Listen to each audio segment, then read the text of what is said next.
You know? Yeah. So, but that's what I'm saying about translation. We need to have more conversations on a really high level about what Sasquatch is and what Sasquatch does, and what humans do. To be able to translate who they are and who we are. Consciousness. Okay, consciousness is the feeling of energy, and all energy has a feeling. That's what I was trying to say. You know, emotions are spirits, and the clouds are spirits, and the weather is spirits, and the you know, everything's a spirit, because you can feel, if you can feel the energy, you can say it like, this is a good day, has a good spirit to it, or a bad spirit to it. Yeah, that's consciousness. That's consciousness. I understand. What was that? What'd they say? It said, "Yep, we do need to have two conversations, because the parallel are off the charts and everything."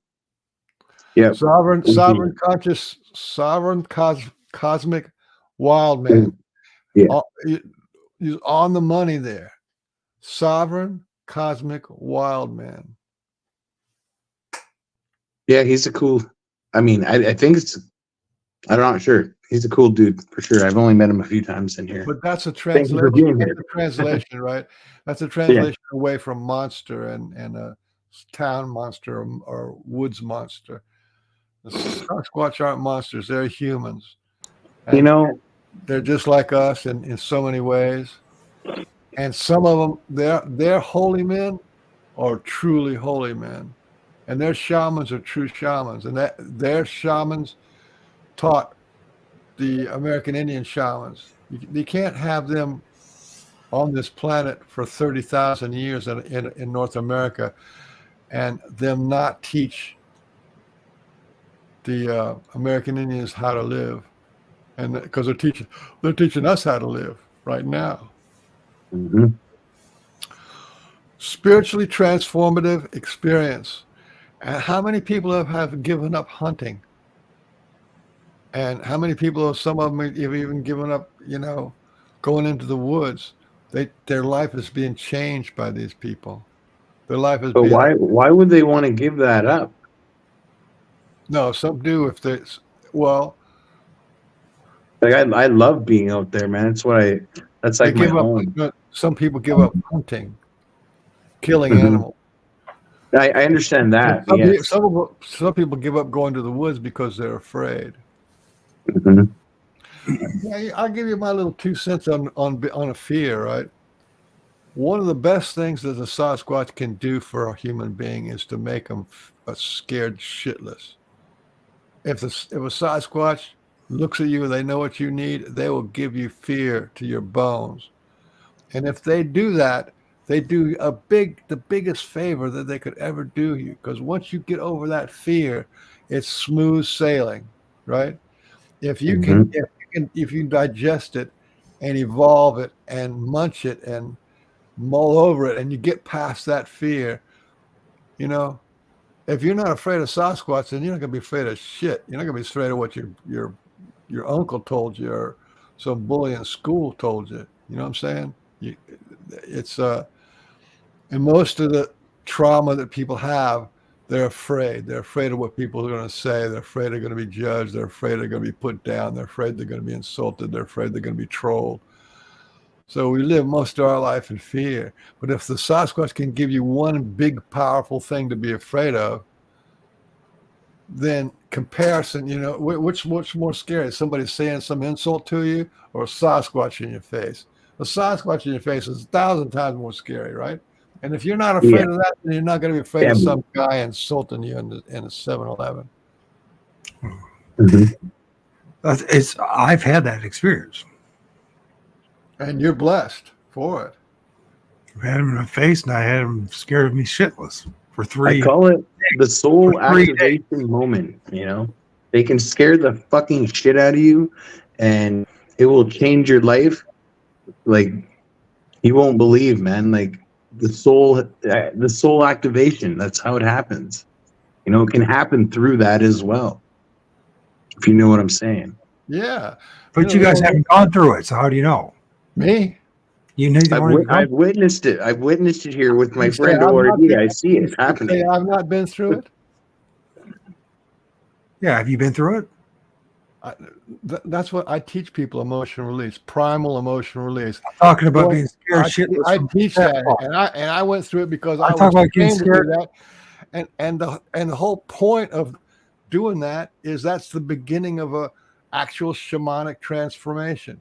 Is when you go into your deepest pain, you go into your deepest fear, and you hold on to that, and you let it evolve, and you let it be, and then you give compassion when it starts to cool down. And that whole thing is the most spiritually transformative thing that a human being can do, and that's what I teach with Language Lessons of the Heart.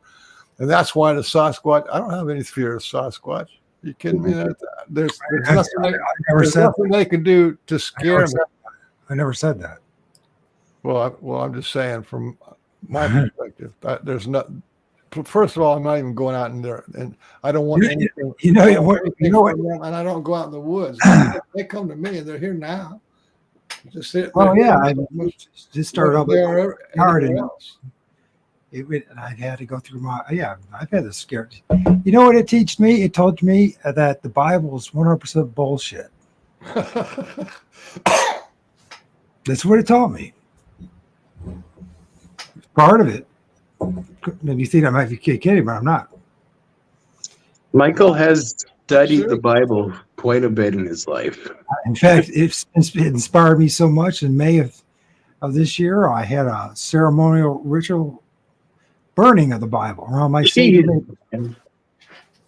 That's cool.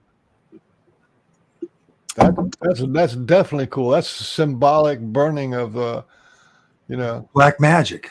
Is what it is. It is black magic because about 75% of the people who have trauma, if you poke around in there when they're 5 or 6 years old and they find out that God created everything, and then they start thinking, well, why has God created this shithole for me to live in?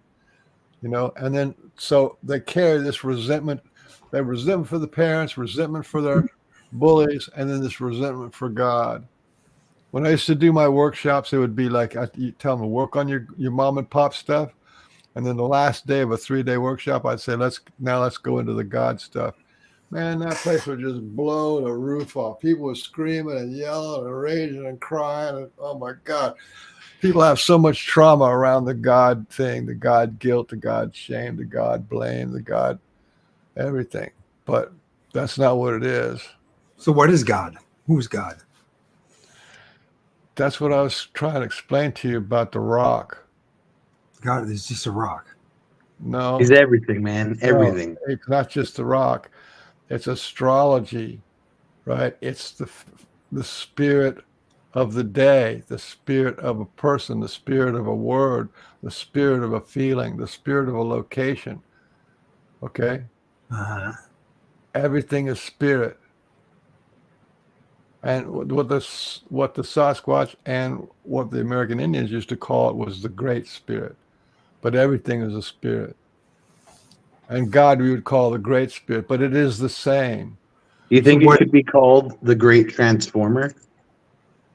What? It could be, but you couldn't prove it. You call it whatever you want. It doesn't really matter, but it's really still your life force. And consciousness is the feeling of energy. And all energy has a feeling. You can feel all kind of energy. That's all it is. It is the feeling of the life force that you have within you. God is the feeling you have inside of you, right? Truth is the feeling inside of you. The ring of truth is inside you, right? Sasquatch is inside you. So do you think the God thing is something that's conscious about you and like listens to your prayers and all that kind of stuff? Do you listen to your prayers? I don't pray anymore. Well, did you? Apparently, the only one was listening to my prayers was me. Well, there is no second. Yeah. There's just you having your feelings. Yeah, And that's what Sasquatch is all about.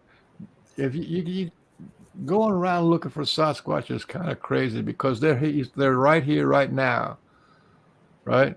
And there is much right here, right now as there are as if you go out and slept in their bed for them. You know what I mean? It's yeah.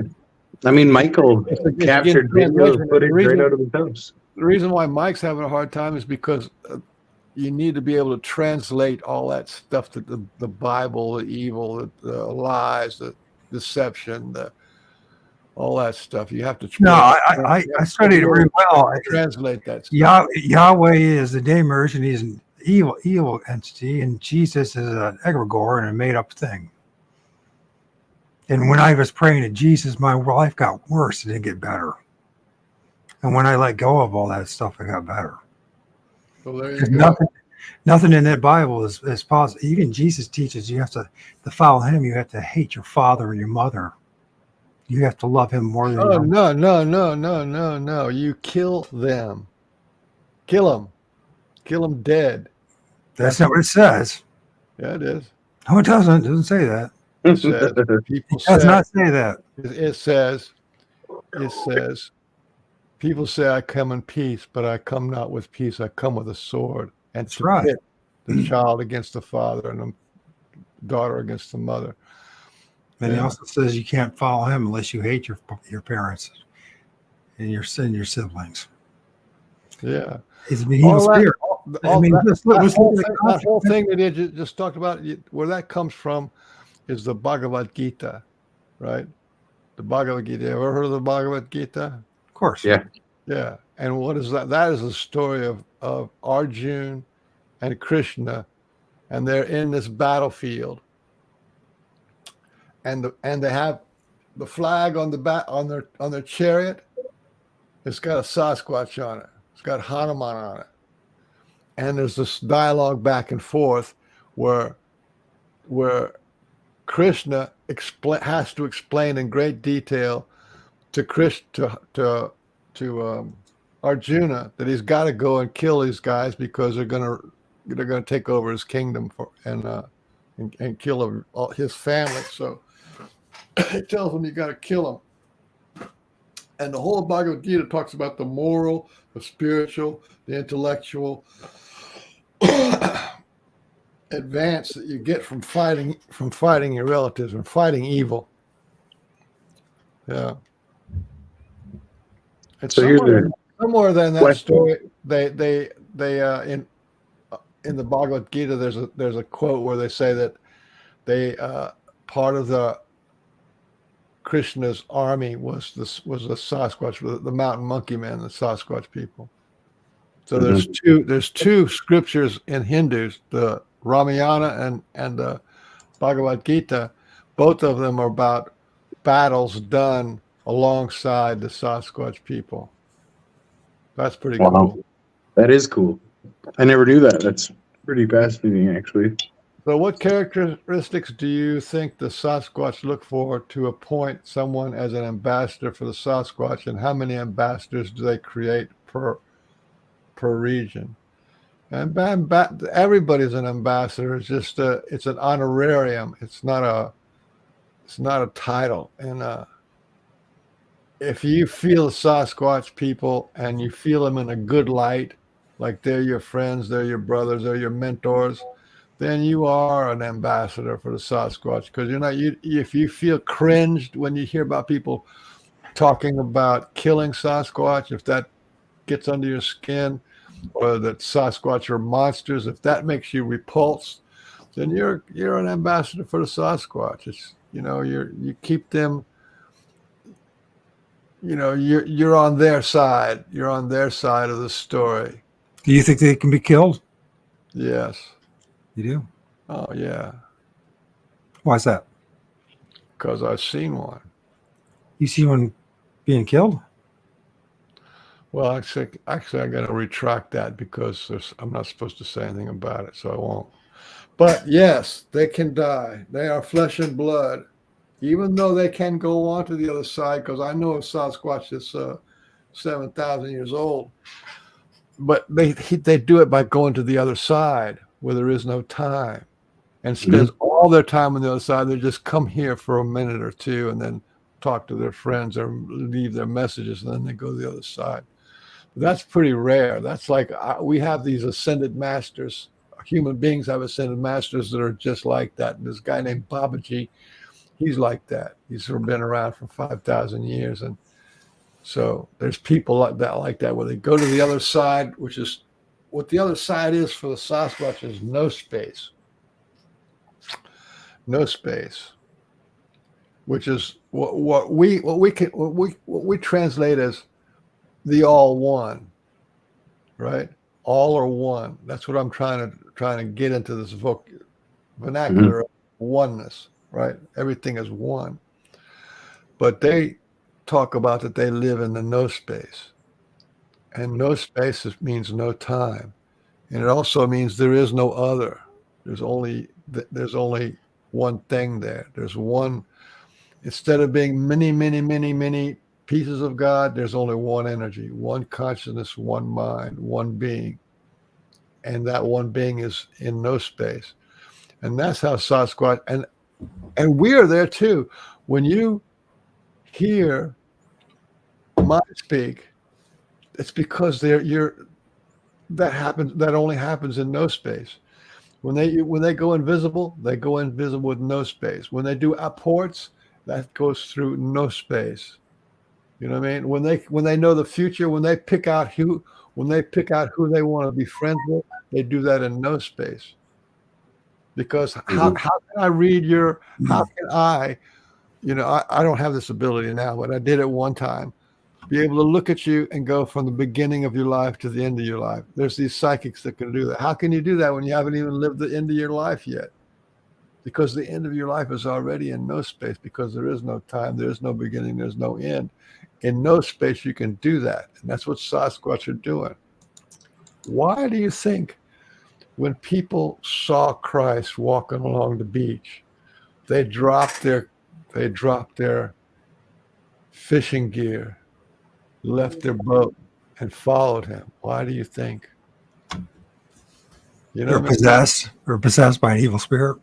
Well, why do you think people? I'm being serious. Why do you think people? It's real. They had to be possessed by an evil spirit. Why do you think people who see Sasquatch sometimes quit their job or spend all their money going camping and seeking Sasquatch? They seek that because there's something going on. They feel something. For them, they feel something. Sure. I mean, if you go to that, how many people do you think in this movement right now? How many people do you think are fans or know about? I think all of us are looking for purpose. Yeah, that's what it comes down to. If we're honest, we're looking for a purpose for our life. We can make up all sorts of things with excuses, but that's what we're looking for. We're looking for a purpose in our life, meaning in our life. Yeah, and that's a feeling. Okay. I think it's more than a feeling. It is a feeling. Purpose is a feeling. Consciousness is the feeling of energy. And the purpose of life is a feeling. I don't know about that one. I think it's part of life, but feelings can be very deceiving. Love itself can be you can be tricked by it. It can destroy your life. But it's still going to be a feeling. Consciousness is the feeling of energy. And if it's betrayal energy, or if it's love that's not love energy, all that kind of crap is still feeling. Right, it's an emotion. It's scientifically proven. Love is an emotion. All emotion, and they are in each one of those that has a spirit is a spirit. It's important to know about spirits because your emotional damage is done to you and sustained inside you by spirits, the spirit of the event that hurt you. And the entities involved, maybe? The entities or the stars of the event that hurt you. And then that whole thing becomes a spirit attached to you. That's how healing works. And that's how wounding energy works. Is spirit. Mm-hmm. Yeah. If you can identify who hurt you and address that with going full collie with primal screaming primal rage, then you can heal. Let's start screaming right now, boys. Yeah. Let's do it. I can't do it right now. I can't do it right now. That's right. That is exactly right. And your rage. You mother. That's right. God, you suck. That's exactly right. Do that for once or twice a week for 3 or 4 years, and that does something to you. That's what I teach, man. One thing you learn is you don't need God. You don't need God. You don't need God. That's true. You don't need it. Whatever that which is dog reversed backwards, by the way. So an easy thing. That's absolutely that's one of the things you come to is you don't need God because there's nothing outside of you. So you got. Everything is inside. Yeah, we are God, man. Everything's everything. If you We feel are God, just as much as God is God. It's inside of you that you feel Him. If you don't feel God, it's inside that you feel it is not God. It's all feeling inside. So, because here's the thing is, so when people hear you say God, then they automatically are thinking some kind of entity outside of yourself. Oh, that solid shadow. She wants to know about that solid shadow. Yeah, well, those guys, they have the ability to go invisible, but they also can go to a variety of different states of invisibility, and one of them is that blacker than black state, the shadow state. Which like Bigfoot, Sasquatch can do. Brian Bland you guys had him on. That was a good show, but he got. I think he counted 12 different states that they've seen him in. He's seen him as smoke. He's seen him as orbs. He's seen him as this. There's 3 or 4 different ways they can turn into that Vanta black state. Well, there's one behind me right now, wrapped around that tree. Yeah, that's super black, like the Shadow Man. Which confirms what you're trying to say, Mike, because I filmed it in my neighbor's yard. Yeah, I believe you. And again, that is this. They're giving you a translation. You have to figure out what kind of being can do that. That's a good question. What kind of being can do that? What kind of state of being do you have to be in to translate? Sasquatch translate from 3D physical reality into invisibility, and every shade in between. They can go from half invisible to their head invisible. Go through trees, pop out of trees, pop out.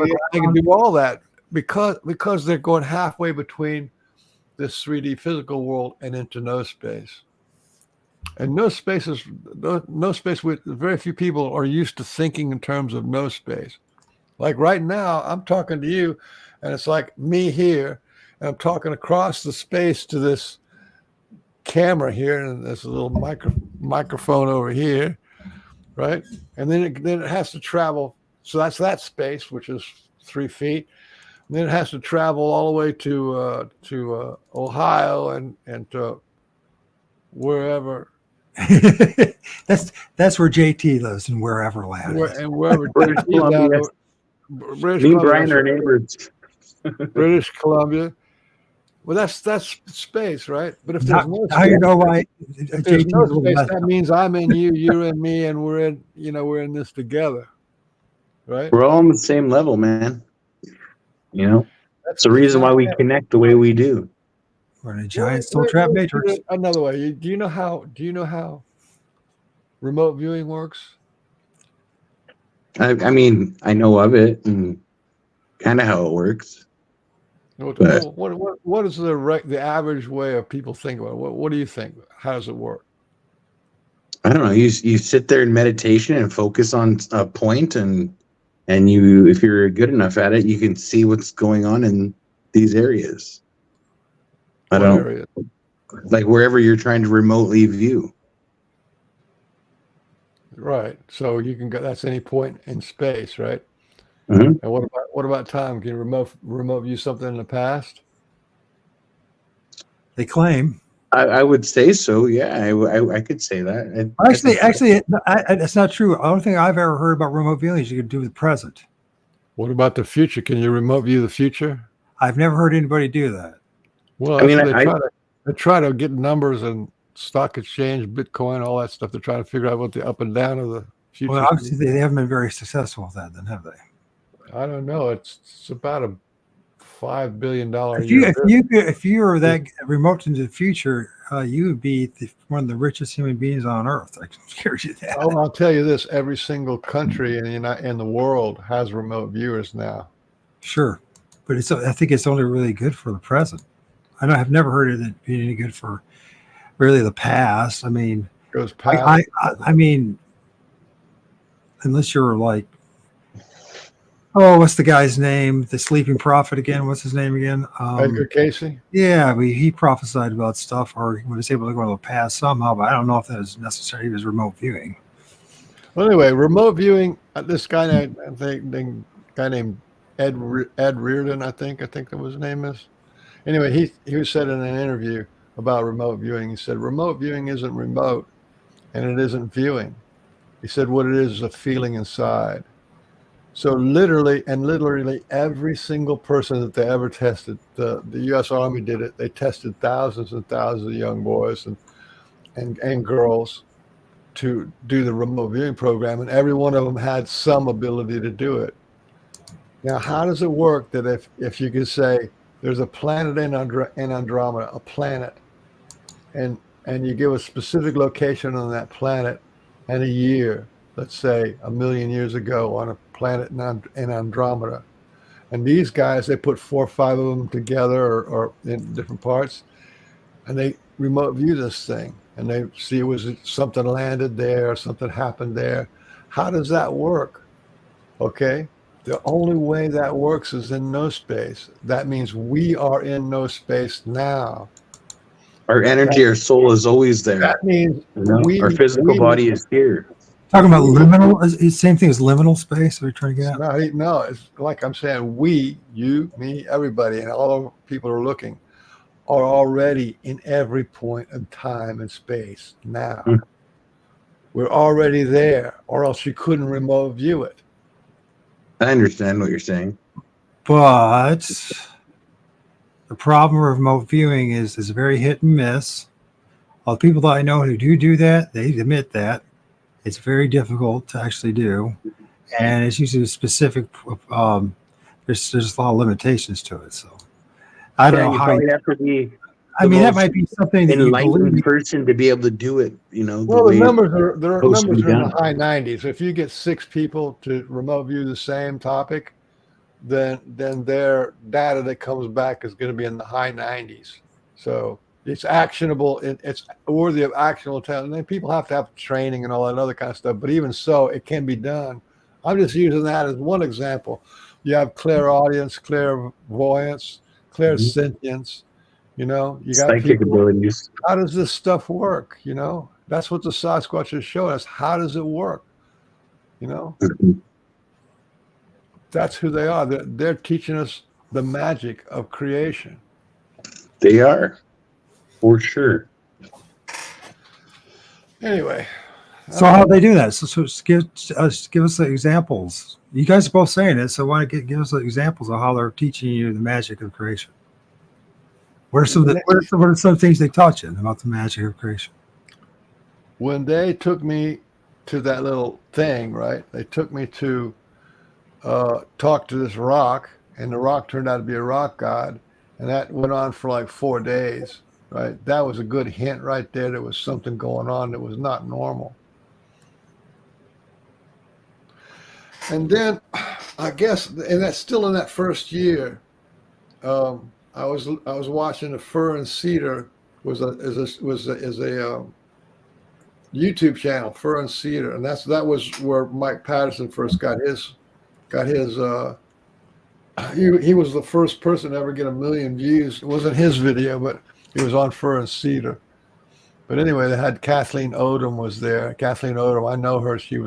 I called her a few times. The first person to get 1 million views. Yeah, on the Sasquatch topic. Okay. And that was back in 2012, probably by 2013 or 14, he got 1 million boys before anybody else got 1 million views. There's a few movies now that got 1 million views. Anyway, Kathleen Odom, she was talking about heart light meditation and filling your heart with energy, and that's how, if you can fill your heart with energy, with love, with light. If you can put light in your heart, then the Sasquatch people, the Ascended Master, everybody in no space can see you, because in no space you glow, in no space, and then they can see you. And then she said that's also how they disappear. And so when she was talking about that, I'm watching her, and I'm sitting here just exactly like I'm sitting now. And I said, man, I'd never be able to do that, get myself to disappear. And as soon as I said that, this gigantic invisible hand stuck itself inside my chest. It stuck its hand inside my chest and started me breathing.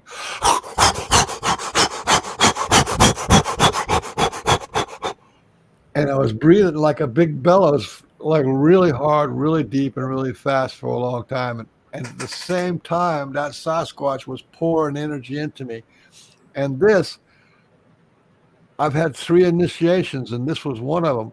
The initiation is when a guru or a higher being transfers energy into your body from no space, right? The Sasquatch was standing right next to me, but he was in me, I was in him. Yeah. So he takes over my breath until my heart starts to glow. And in other words, you can just feel like the energy vibrating in my heart. And that was in 2012, and I've been doing that meditation ever since then.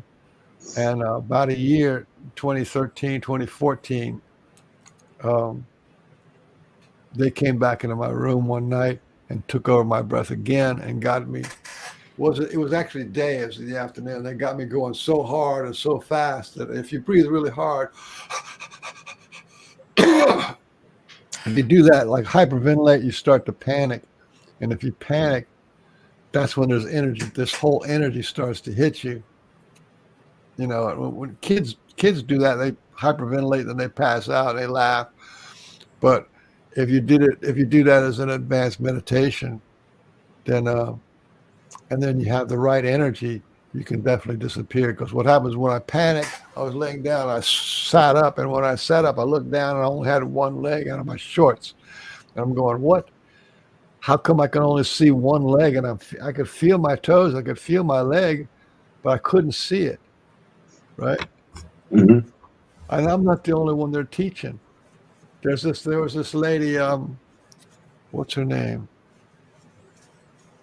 Oh, she's also on the Fur and Cedar channel. But anyway, they're teaching other people how to go invisible. I'm not the only one. You got to be young and have a good attitude to be willing to do it.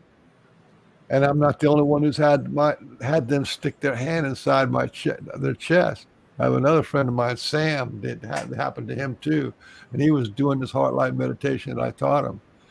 If you want to get on the spiritual side of Sasquatch, you do a heart light meditation. I got a video on my channel, and it's free. You know, it's like the Wim Hof method, but it's a little different maybe. But yeah, you do that, and what happens when you go invisible is you're actually translating from this reality into that reality. That's why I'm trying to use the word translating, because once you build up this body of understanding that we already exist in every point of time and space, and everything exists within us. We are connected now to every point in time and space. Mm-hmm. No, I had a very similar kind of experience with Sasquatch myself. Sovereign cosmic wild man. That's very cool. Adam's face was phasing in and out. Yeah, that's cool. Synchronicity. Yeah, no. Adam's face was phasing in. That's because I don't have a green screen. That's why it is. It's a green screen issue. I don't have one. A couple times Sasquatch gave me their energy.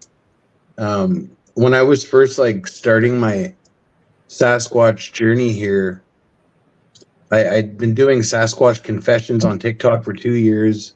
You know, I never thought that I would, or I never thought that I would have a connection like this with Sasquatch, or that I would like rekindle a connection, you know, because they've been here the whole time. But one of the first times I felt their energy, when I knew there was something more to this, was I was actually on a TikTok live, and somebody come in right after I'd seen the Sasquatch about a month or so later, and they told me that my Sasquatch had a message for me. They told me her name. Her name was Sarah, and that she walks with me and that she guides me. And as soon as I read those words, a giant freaking hand palmed my head, where I could feel the fingers across my forehead, the thumb going down my neck, and it just squeezed me 3 times. And it was like the most craziest vibrational, freaking electrical, freaking pulsating, crazy feeling I've ever felt in my life. And I knew like right away, obviously, like, okay, this is actually happening, right? This is real. And that was the first time they hit me 3 times with their energy. That was the head, the heart, and they touched my lower back before they gave me the full body wave of energy. And it was all in one strange. day? It was all 1 day, or was it? It was over about 2 days? the first time when they touched me with the hand. That was it was probably over the last year, but in about a 6-month span, I guess. And like in the last year, I've had all these things happen, right? But like those were the times they touched me. The head, they reached in and touched my heart. They reached in and touched my lower back. And another time I was in my laundry room, and it was strange too, because I felt the presence come up behind me, like somebody was standing right on my neck. And at the moment, the fear set in, because I was like, it was creepy feeling, right? And I was like, I didn't understand it. And this is why they hit me, I believe, with the energy, the small times when they hit me with their energy, so that I would recognize it when they come to me like that. Once I recognized that it was Sasquatch energy and accepted it, they just started hitting me with this wave, and it was going from my feet to my head and up, back and forth, like constantly, the same vibrational, electrical feeling, right? I know And exactly what you're talking about. and after that, 1 week later, I was out in the bush, walking around doing my thing, and I just said, I was by myself, and I said, all right, Sasquatch, I'm here. I accept anything you have for me, any healing energy. I accept it all. And the wave just started hitting me hard, man, from my same thing, the whole body just going crazy. And then a basketball size orb, like not a smoke orb, but you know, it was kind of like cloudy like that, just went right by. And that was you know, the times that I've felt their energy like that. But like I feel the love from them, but it's not the same. Like when I get their love energy. Let's go back to translating again, okay? Remember what I said? Consciousness is the feeling of energy, and all energy has feeling, right? If you keep going with that, if you have more energy, you have more consciousness. So the more energy you feel, the more consciousness you have. And the more consciousness you have, the more energy you can feel. So I'm translating this into some way so you can make sense of it. They're giving you more energy, which means more consciousness, which is what pulls you up out of the depression and or the addiction or whatever it is you're into, right? But it's also an initiation, right? Yeah. And if you had to, like I said, I was lucky to understand who enlightened people were when I was 24. So I understood when you get that kind of energy, that's an initiation, and that's what you meditate on. That exact feeling coming in and out of your body. So, you know, if you ever want to talk about that privately, about getting it. If you can still remember that feeling, and you can Oh, yeah. connect to that feeling of it going in and out of your body or down into your heart, right? Into your body and into your heart, or it goes through your whole body. That's chi. And that's like major meditation stuff right there. And it's high, it's holy, it's the light of life, right? In the beginning was the Word was with God, the Word was, everything was created by that Word. And that Word was made light. And that light is the life of mankind. That's all we're talking about here, is the light and the life. The chi is light and the life force. So they're really high beings. They're archangel class beings. And when you get a mentor, a Sasquatch is a mentor, as a friend, as a brother, they come with that energy.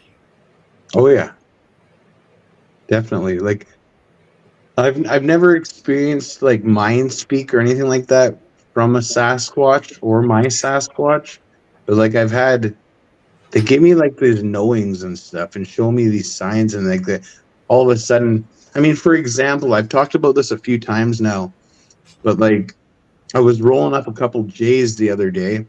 I put them in my pocket, and right before I was about to go on the hike, I couldn't find them.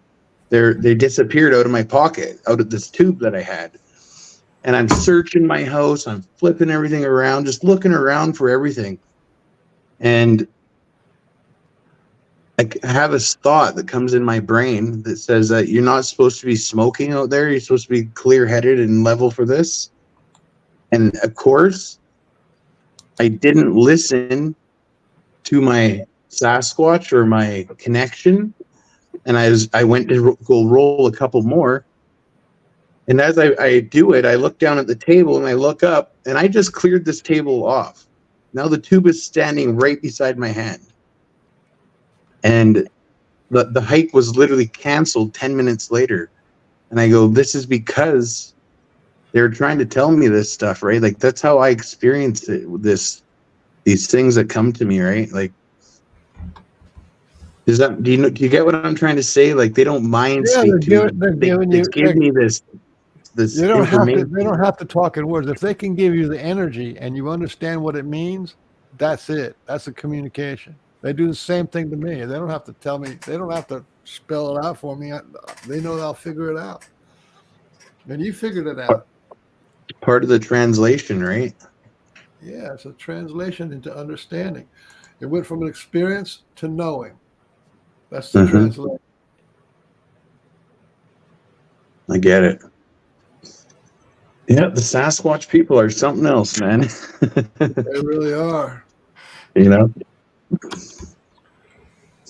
Did you guys ever hear me talk about the correlation between the Sasquatch and the ETs? Nope. No, but let's hear about it. I don't think I've heard you talk about that before. Not in depth. I haven't heard you talk in depth about it. Yeah, well, they're on the same page, doing the same things for the same reasons. The ET people are lifting up people's spirits. They're healing them. They're boosting them up with energy. They're downloading them with information. The Sasquatch are doing the same thing. So you got two non-human beings that are uplifting humanity by giving them transformational energy, transformational experiences, whether it's a sighting or whether it's being touched or whether it's been whatever it is, downloads of information being given. So they're both on the same team that some ET ladies call it the team inside out. Let me see if I can. Never heard that term before. You haven't? Team inside out. Never. Let me see if I can't pull up this file. Come on, Finder. It's supposed to wake up. There it is. Documents. It's crazy too when we talk about this transformation. Like the Sasquatch literally, before they shown themselves to me, because I've seen Sasquatch physically, their bodies physically, where they walked out of the forest and shown themselves to me, or running down the train tracks. When I was an 8-year-old kid, they were playing with me. But like before I had my encounter in 2022, 1 week before, they gifted me the grandfather's stone with the story of transformation on it. Okay, transformation from physical to spirit and vice versa. That's literally like that's what they're about, man. Spiritual transformation. That is Sasquatch. That's exactly right. That's exactly right. And that's the reason why the ETs are kind of like pushed to the background and lied about, and Sasquatch being pushed to the background and lied about. This is kind of like a conspiracy theory. Well, at the same time, I was meeting. Go ahead. I was just going to say they want us to think like that. The people that are running the show here, or think they run the show, they want us to believe that Sasquatch are monsters, or aliens are going to come down and attack us, or whatever, when it's the complete opposite.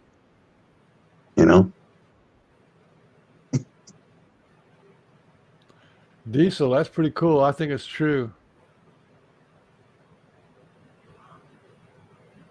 Everybody's ET.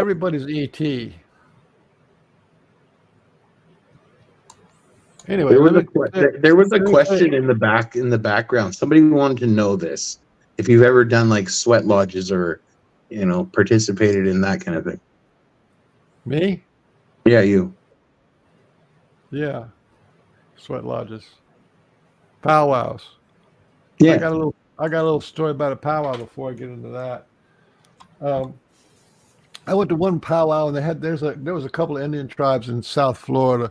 I went to this one Indian tribe, had a powwow. They had one every year, and there was it was fancy dance. So I went there, and I just love them where they sing. They go, hey, hey, hey, hey, hey, hey, hey, hey, hey, hey, hey, right? So one day about 2 weeks ago, maybe 3 weeks ago, I was doing that around the house. I was just like walking around the house going, hey, hey, hey, hey, hey, hey, hey, hey, hey, and which is my interpretation of a powwow. And then I go out to the yard the next day, and here's what they give me. Oh, you got me on small. Yeah, put it on big. Here's what they give me. What? That's awesome, man. It was power. It's from something like a power stroke or power forward or something like that. So, and that's current. You know what I mean? They do that so I have a little something to talk about.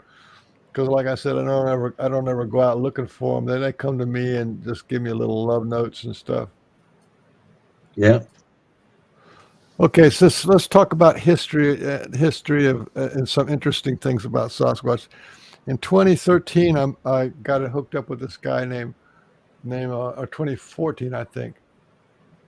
This guy named Ray Hernandez, and Ray Hernandez had a UFO in his house, and then he had some interactions with the UFOs, and then the star people came to him when he was driving down the turnpike, trying to get to work.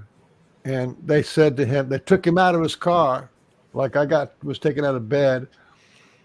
And I said to Ray Hernandez, I said, we want you to research the connection between all the psychic phenomena. And so they showed him this big wheel, and on there was like remote viewing, telepathy, automatic writing, channeling, just every kind of psychic phenomena you can think. And they said, we want you to research this and find out what is common between all this paranormal events, ghosts, prophecies, all that kind of stuff. So Ray Hernandez ended up calling this lady, Mary Rodwell, who's a friend of mine too. Mary Rodwell is from Australia, and he told her that he was given this task to do by the ETs. So she said, well, that sounds really important, because nobody's ever heard of the ET people giving humanity a task to do, something to do. So she said she'll get in touch with this guy to get in touch with Ray Hernandez. So Ray Hernandez gets this phone call in about an hour from this guy named Rudy Shields. And Dr. Rudy Shields was the head of the astrophysics for Harvard. And he was the number one guy in the world for black holes. And he kind of had a little fight with the guy in the wheelchair, and he won. So he's still to this day currently the number one astrophysicist for black holes. And then he said, "Let me get you in touch with my mentor." And his mentor was Dr. Edgar Mitchell. So now you have Mary Rodwell, Ray Hernandez, Dr. Rudy Shields, and Dr. Edgar Mitchell. This like first guy in space, guys. Okay. So then they start this thing called FREE, which is the Foundation for Research into Extraterrestrial Encounter. And they did this big survey. And the survey was 600 questions, a big 3-part survey, 200 questions on each part of it. It was just this huge survey about everything that you could ever imagine about contact with the ETs. Well, anyway, and I took that test. I was part of it. I was a volunteer for that. I helped them run some of those groups. And anyway, there was the 25th or 26th question on the second phase was what did you see? What type of beings did you see on a craft? And the number one was light beings. There were either the beings who were like balls of light, like JT's ball of light, or the guys with robes that have light coming out of their face and their hands. They're made of light, but have these robes on. That was number one. And then number two was human types. There's all different kinds of humans that look just like us, black and white and all the other colors. And then number three was the small ETs, the small grays, and the tall whites. And then anyway, we got down to I think it was the sixth most seen beings on a plant on a craft was a Sasquatch. They have a large Sasquatch and a small Sasquatch. It was they call them large, hairy type, humanoid type, and that was 14% for the big ones and 17% for the little ones. And that pretty much blew my mind. So that got me thinking, what are the chances, of a Sasquatch being seen on an ET? But it turns out it's a pretty damn common thing. Yeah. So I figured, why don't I make a list of the things that the Sasquatch and the ET people have in common? And so this is my list. It's a short list of the things that the star people and the Sasquatch have in common, like a back of the envelope. So these are data. I've heard videos, or I know people, or I know stories. So number one, both have mind speak. Number two, both can go invisible. Number three, both Sasquatch and ETs have been seen as animals and other things like screen memories or shape-shifting. Yep. Number four, physical healings. Both have reported physical healings. That they heal the people that are around them. Both contact humans in early childhood. Maybe not all the time, but it's often. There's our early childhood. Both experiencers are not believed by the family and friends. They're made fun of. Both follow a human family for several generations, which I think is really interesting. Both breeding between humans and ETs or with Sasquatch. That's 9. 10 is both change the lives for the better. And the data that they got from the ETs was 80% of the people who are in contact with ETs, and I think it's going to be the same thing with the Sasquatch. 80% of them are better, and then 10% of them have no change, and then 10% of them have PTSD or they're upset or some kind of problems. But those are really high numbers. The end result of being in a relationship with a Sasquatch is going to be your life gets better for 80% of the people. Yeah. Okay, both have a reaction from people as family. People say ET is my family. So many people say I'm starseed, they're my family. And people in the Sasquatch community, they feel like they're brothers and sisters. They're my family. The ETs are family. Both have given information about Earth's government. The Sasquatch message to humanity is a history of the Earth, according to the Sasquatch, and the ETs have always tell stories about the history of the Earth and what's going on. Both talk about the Earth's changes and bad times ahead. Both can walk through walls. Both can give experiences of being frozen or lost and loss of control. You know, people talk about being frozen by the Sasquatch; they can't move. Same thing with the ETs. Mm-hmm. Yeah, I don't know if I want to read this. Is this kind of sound kind of boring? Because I'm like on No. I'm on 18 now, and it goes to 45. Yeah, read them all. Read them all. Let's hear them all. All right. Both are seen on crafts by human. Both are seen as balls of light that moves. Both Sasquatch and ET. Both ET and Sasquatch see humans as families and brothers. I just kind of said that one already, I think. Both do not want to be seen in public. Both hide out. You know what I mean? Both teach mind speak and other abilities. Who is it that's there's somebody who's teaching that some ETs are actually teaching mind speak. Both are teaching humans how to go invisible. I got my leg to go invisible, but they both teach that when you go up and down in the craft and you're conscious, you're going invisible, going through your roof, going onto the craft, and then you can do the same thing coming back. That's invisibility. Your body knows how to do it like that. Both are choosing to be seen more and more now. We have more Sasquatch being seen and photographed now than ever before. And the same thing with the ETs. There's ETs walking around in shopping malls now. Both have a long history on Earth. They've been here forever. Both claim that we are at war with negative ETs and the lower lords. 29, both say that in our history we have risen this high with technology. Both Sasquatch and ET say this. Both say they know of a higher power called the Great Spirit. Both have men in black telling people not to talk about their encounter.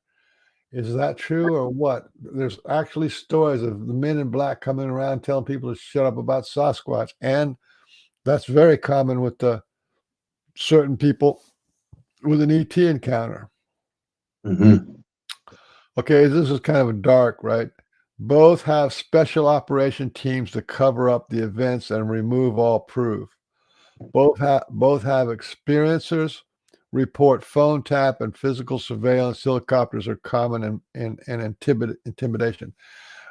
This is my little translation so people can begin to really make a connection between the Sasquatch and the ET, how close they actually are. Nobody thinks about it like this until you hear a boring list.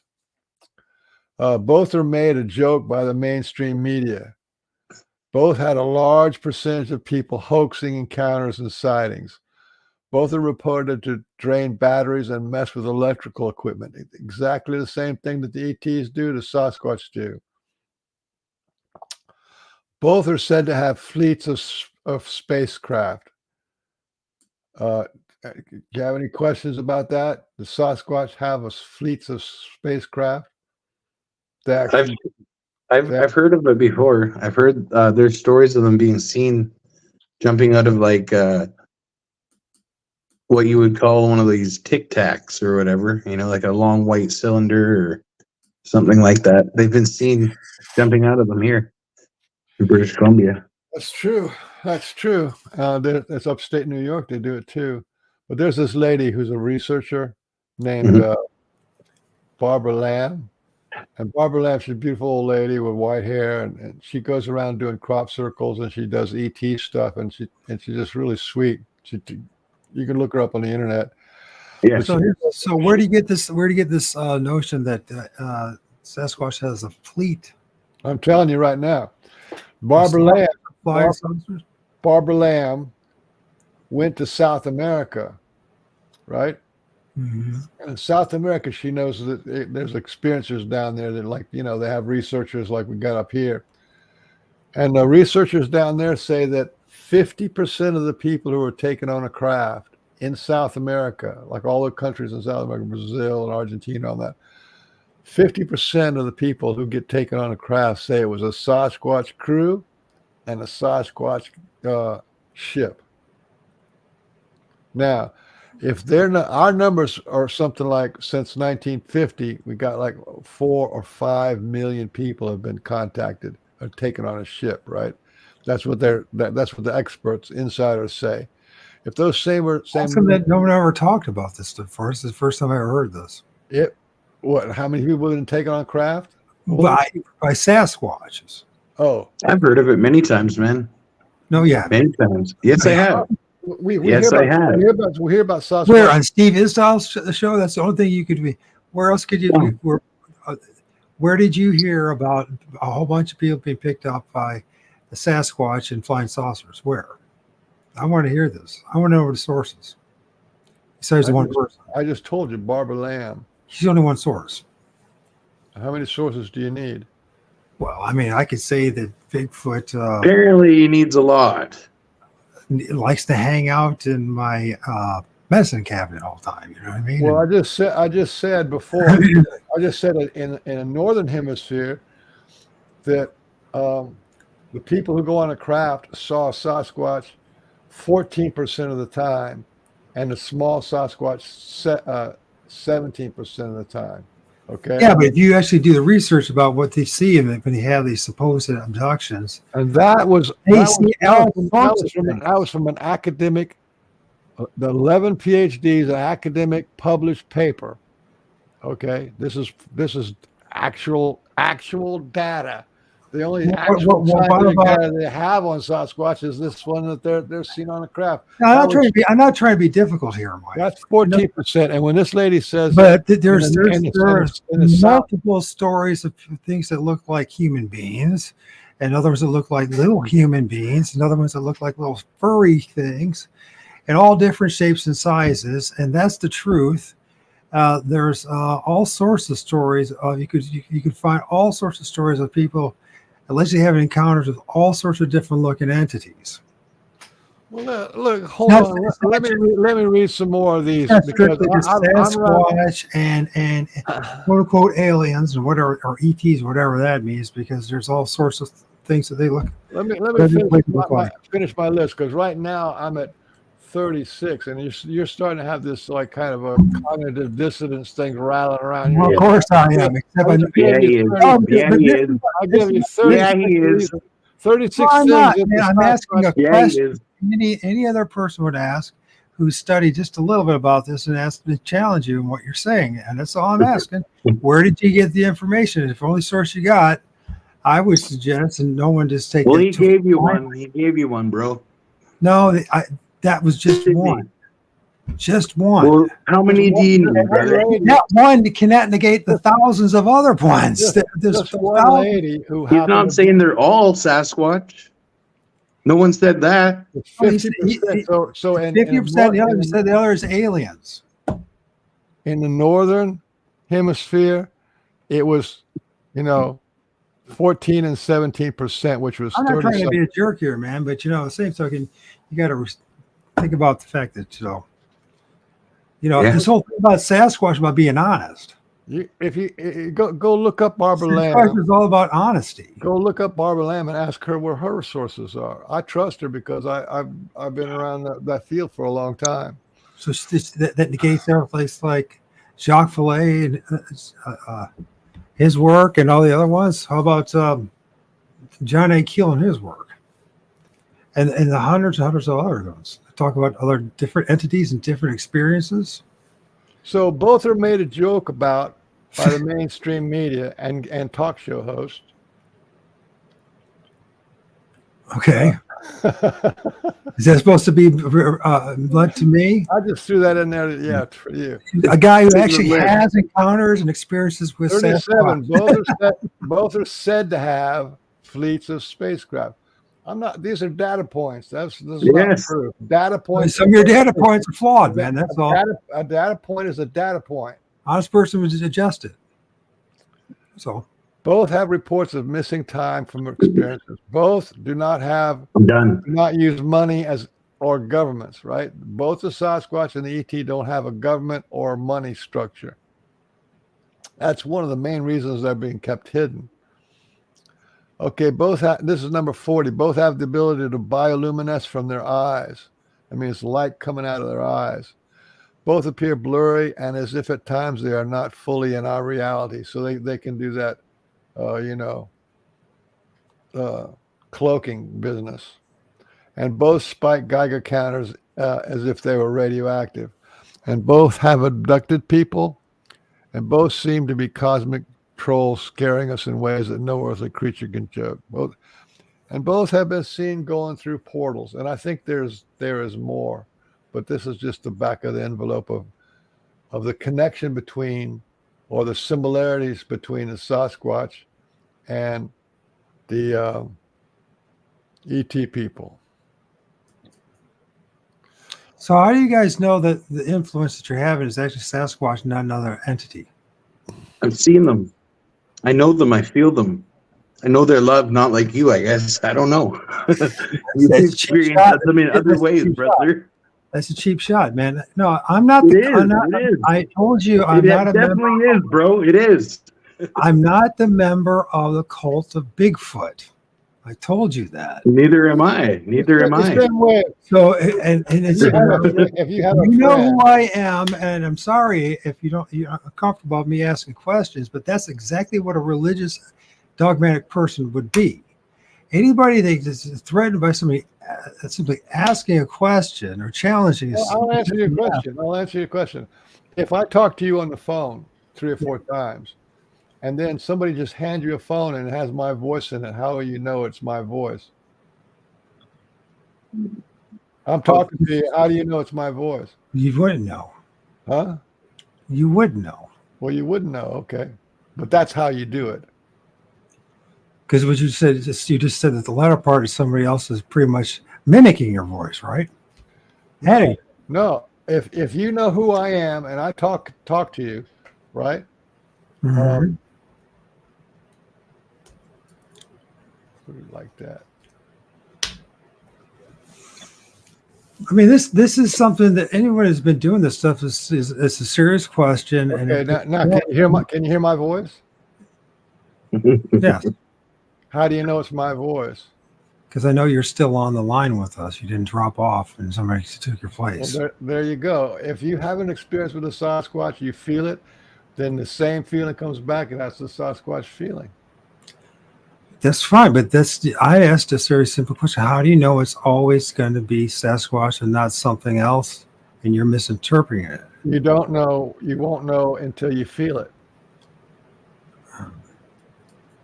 It could be anything until you feel it. Once you feel it, you go, that is a Sasquatch, or that is something that's familiar, or it's not familiar, or it's something different. But that's how you feel everything. It was good. Am I lying? It's a feeling. It's a feeling. Okay. So you feel. How do you know it's the truth when you hear it? You have to say it first. Then you can say, well, that's true or that's not true. And you got to compare data points, information, and find the contradictions. And if there's not a whole bunch of contradiction, is most likely the truth, right? Yeah, but if some things like it's a nice night, right? You don't have to worry about that. That's a kind of truth that's self-evident. Well, guys, I think we're going to end the show here because it's been 2 hours and I got to get going to bed here and get ready for bed. So, okay. Well, it's been a pleasure. It's been a pleasure. We don't have to end. If you want to end, if you want to tap out, you can. Me and Mike can still talk. Yeah, we didn't get to the. All right, guys, squatch out. Squatch babies. We didn't get to the human beings have Sasquatch babies yet, did we? Well, let's talk about it.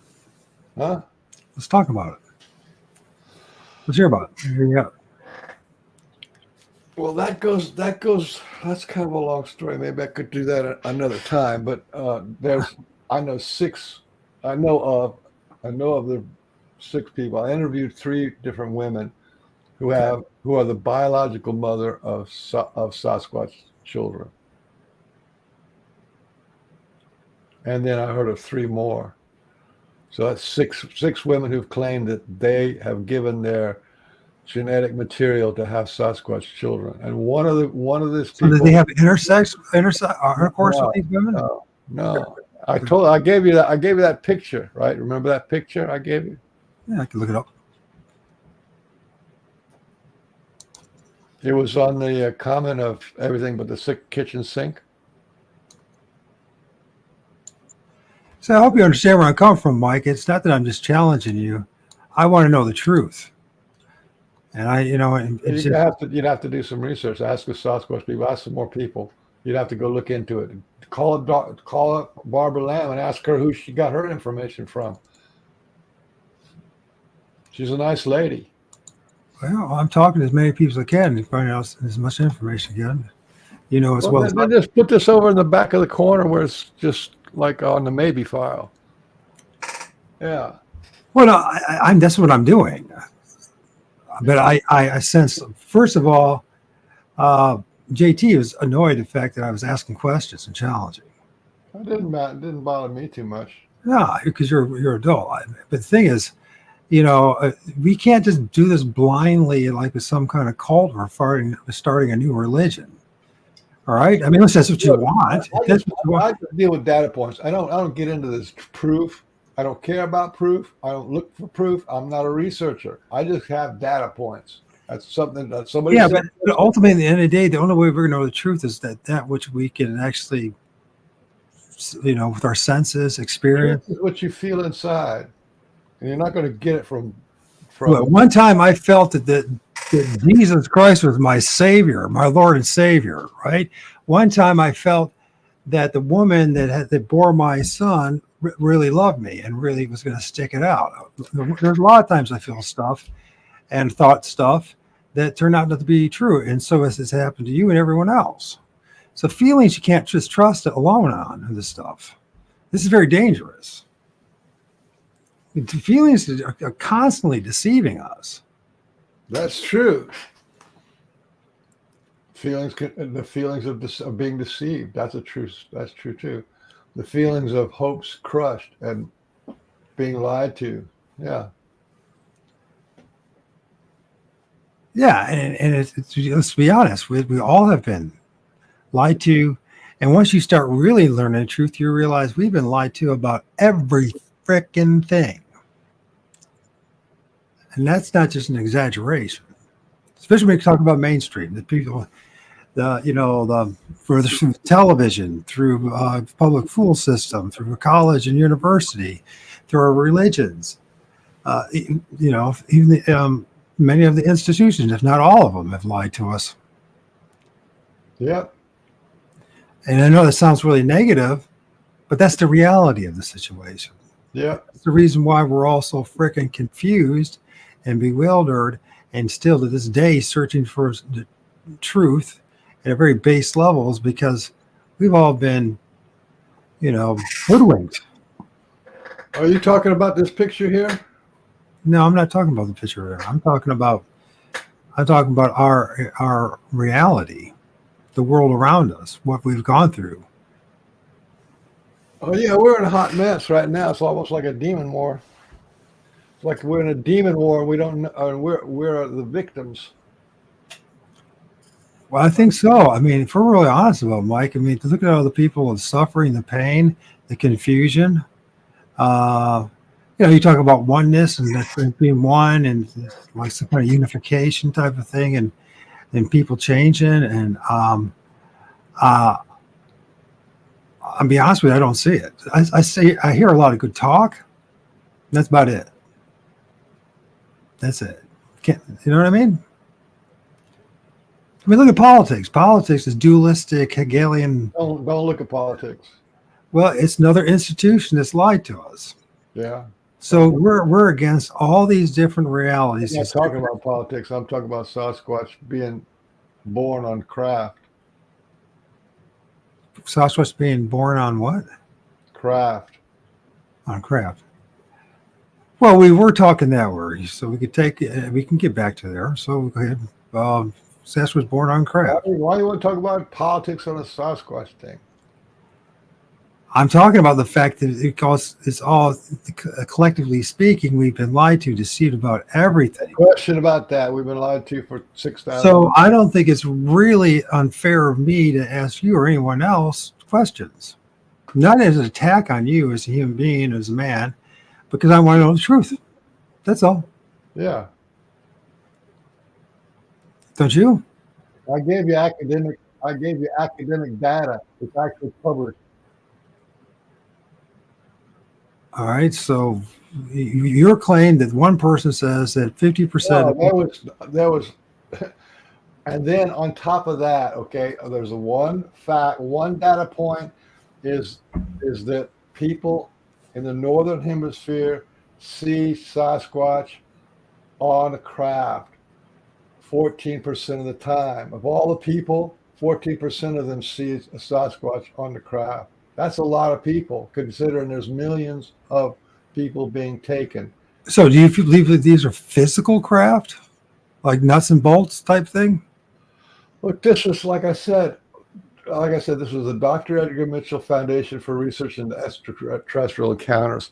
It was 600 questions. So, and I just happen to remember one of the 600 questions that was about everything you can poke your finger at, whether it was an alternate reality or a subspace reality or a transcendental reality, or it was a physical reality. That's another question altogether. Yeah, so I asked you the question. Do you have an opinion on that? I feel like it's both. It can be an alternative reality that they can manifest into the physical reality. But I think when people are going back and forth with the craft, it's in an alternative reality. What do you call it? Not a dream, like an astral or something like that. An outer body experience type of thing? Like something like that. But then it can thicken into being physical. Right. In other words, you go in the astral level, but then it becomes a bilocation or teleportation into the ship or into the other reality. It's both. So, okay. So it's like the same thing about maybe what Bigfoot can do. Bigfoot can do it too, yeah. Anyway, this lady in the top right-hand corner, her name is Penny, and she was taken on a craft. And in this craft, this third figure at the bottom to the left is a Sasquatch. To the far right is the ET who was running the show. And then in the middle was Penny, who's looking at these 8 children. 1, 2, 3, 4, 5, 6, 7, 8. 8 children that she was the biological mother of. So, yeah. So, yeah, so sovereign cosmic wildman, I've heard as well that Sasquatch have been on spacecraft. In fact, I even have an image of Sasquatch and ET that someone found and discovered that very few people know about. I mean, very few people. And I should post it. Of which on allegedly on the International Space Station. Reflection of them on the International Space Station. And it was on a guy's iPad. So I love my beans. Big. Okay. Now this is really interesting. This is interesting data. Why would there be 8 children here? Why would there be 6 women? Why would 6 women be the genetic mothers of biological Sasquatch children? Something going on here. What do you think it is? What's your Alexa? I know what's going on, but you have to look at it. Why in 1 year's time on the Pork and Bean show, we interviewed her and then 2 other women all in the same year, I think, which was it was either 2022 or 2023. We interviewed them, and the other 2 women, one of them was just told psychically that it was that way, and the other one out in California, she actually saw her infant. The mother, the biological mother, the birth mother, brought the child to her because she goes out in the woods all the time. Brought the child to her and had some kind of conversation and said, "This is you're the biological mother of this child, and I'm the birth mother." So, and then Kelly Rainbow Butterfly, you ever heard of her? Yeah, I've heard her. Yeah, well, she said she has a Sasquatch child, and 2 of her friends have Sasquatch children. So now you have 6 people. This is data. I don't know if it's true or not. I wasn't there, but they say that they have the children. I believe them. So that's the data point for me. So why do you think that's happening? Well, first of all, I don't think it's happening. But why do you think it's happening? Why do you think it's happening? I don't have enough information to make that decision if it's happening or not. I mean, just because someone says that they claim to have Sasquatch children, and I'm not saying they're lying, but how do I know that it's true or not if I don't see the Sasquatch children or having it or some kind of evidence besides her saying that? Oh, you know what I mean? I mean, it's not that I'm judging the person. It's just that, how am I supposed to know? Listen, how do you know? How is anybody supposed to know that I had my encounters? You're not going to, I mean, I could tell you about it, but you're never going to know. Then why are you doing shows like this? I thought you were the conspiracy guy. You wanted to hear conspiracy. This is like a conspiracy here. Sure. Absolutely. I asked you, I mean, why do you believe it? Why are you convinced that it's true? Because I know I interviewed all 3 women and also, that's Kelly girl. I know her for years. Okay. I don't call my friends liars if they say that something's happening and something's happening. There's hundreds and hundreds of thousands of women. Well, you have to admit there's one thing having it's one thing to have an encounter. There's thousands of people out there who say that they are half breeds or they are ETs. It's just what's going on in the world now. People self-identify as being a hybrid or whatever. But is there a possibility that they could be wrong, misled? Yeah. Yeah, it is. Well, we got plenty of proof of that, don't we? Historically. You're gonna be a very tired person if you go looking for all this proof. Because proof is a fool's game.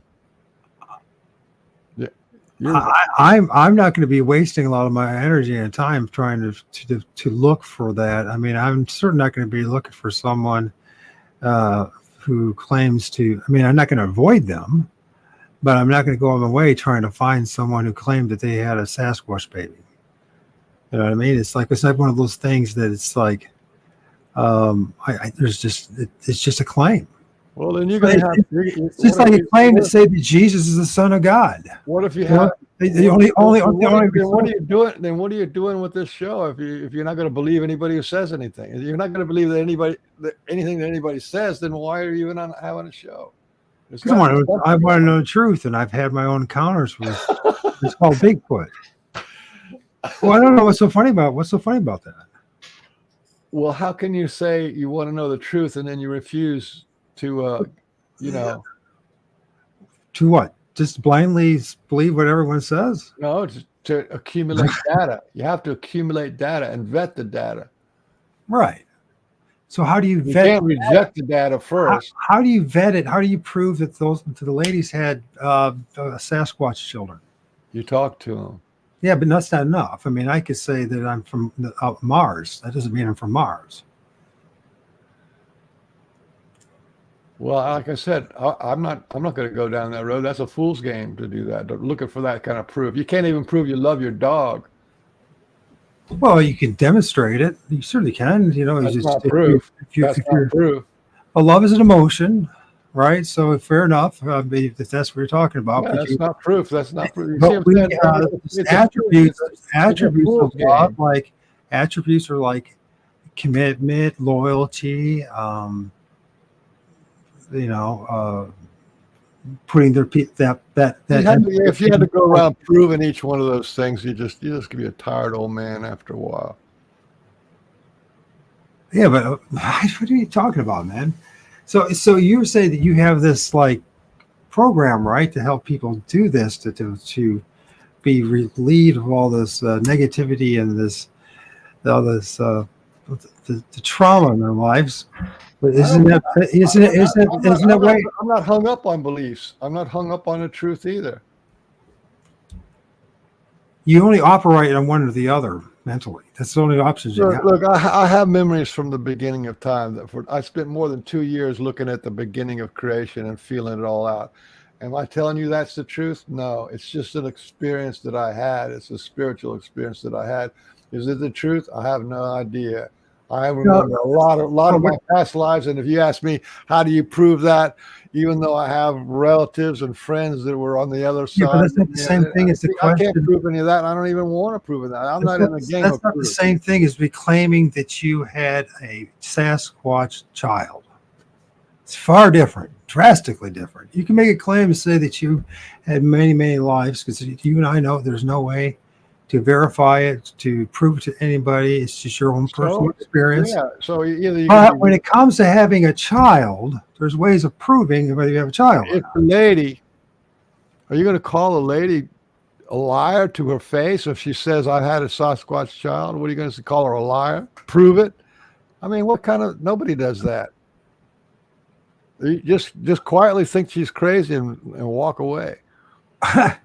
No, not necessarily. I mean, it's just, me asking, is there any evidence? Is there any proof of it? Doesn't necessarily attack on the woman. The lady's got a drawing here. She drew that drawing. Okay.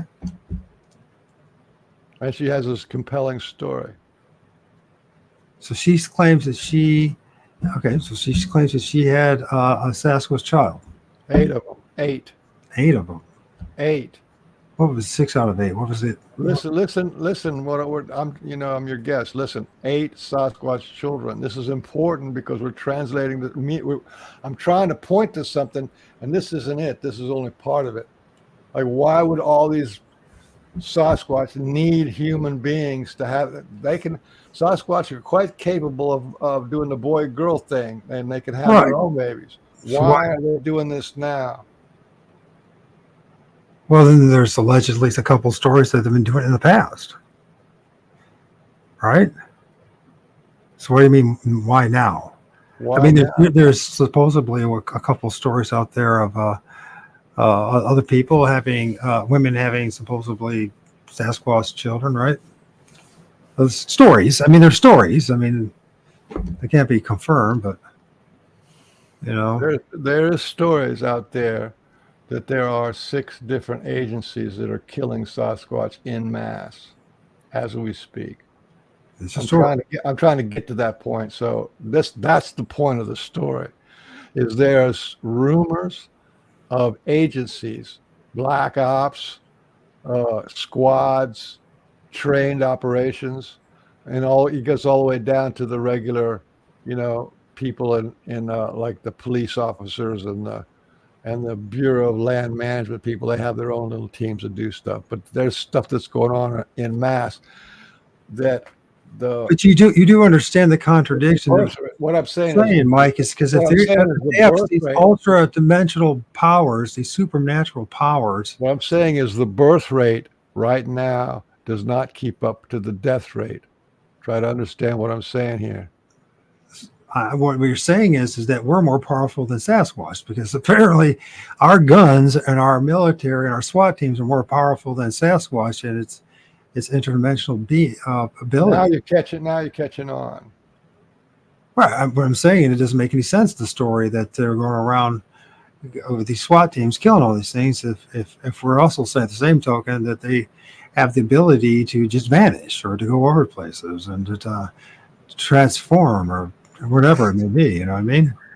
I mean, obviously they have greater technology than us, so they should be able to somehow negate our barbaric limited powers, right? Our inferior powers. They are magic. That makes sense. They're magic, but they're not that magic. The guys, the top of the line guys, right? I've already checked this stuff out with some friends of mine.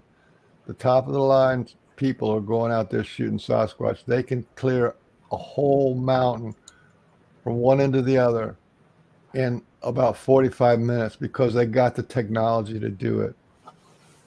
Right. They can do it. They have all the instruments, all the satellites, all the drones, everything you can imagine. Sasquatch. Did you understand it? So they have all the Sasquatch has all these. I'm saying there's six women. There's six women who've confessed that they feel like they have Sasquatch children, and some of them have more than one Sasquatch child. And what is the reason? Why is that popping up all in 1 year? I don't know. That's the first time I heard that. But also, we're bouncing off space, bro. Listen, you said that have all these SWAT teams and we have this power and this to wipe out Sasquatch. Yet they have all these flying saucers and all these amazing powers. Why don't they just wipe us out? Why don't they just wipe out the people who are trying to wipe them out? I didn't even talk to you about how they got these fleets of craft, but they're different Sasquatch. Do you understand my question? I'm not attacking you. I'm asking you the question. I'm not attacking Mike. I'm asking the question, how can it be, or why should we be concerned about the fact of having these government teams and military teams that go around wiping out Sasquatch when they have more power than us, physically, spiritually, interdimensionally? They have craft. They can do all sorts of things. Obviously, they have the power, if they wanted to wipe out the teams they're supposedly wiping them out. It doesn't make any sense, bro. You know what I mean? We're contradicting ourselves by saying that. You just have to translate it for yourself. Look, we have people that are called army guys, and they fly planes and stuff like that. We would have, we're big and powerful. We have our little shotguns and stuff. Do you think we would have a chance against, an army of people or the Black Ops people? We wouldn't have a chance, right? Yeah, well, we wouldn't, but we're not Bigfoot. We're not Sasquatch. Well, what about the Sasquatch that get abducted by the MK Ultra people? They get abducted too, and they come back. They're never the same. It still doesn't make any sense because they're more powerful than us. And why doesn't the other Sasquatch rescue them? That's what starts. You know what I'm saying, Mike? Does that make sense?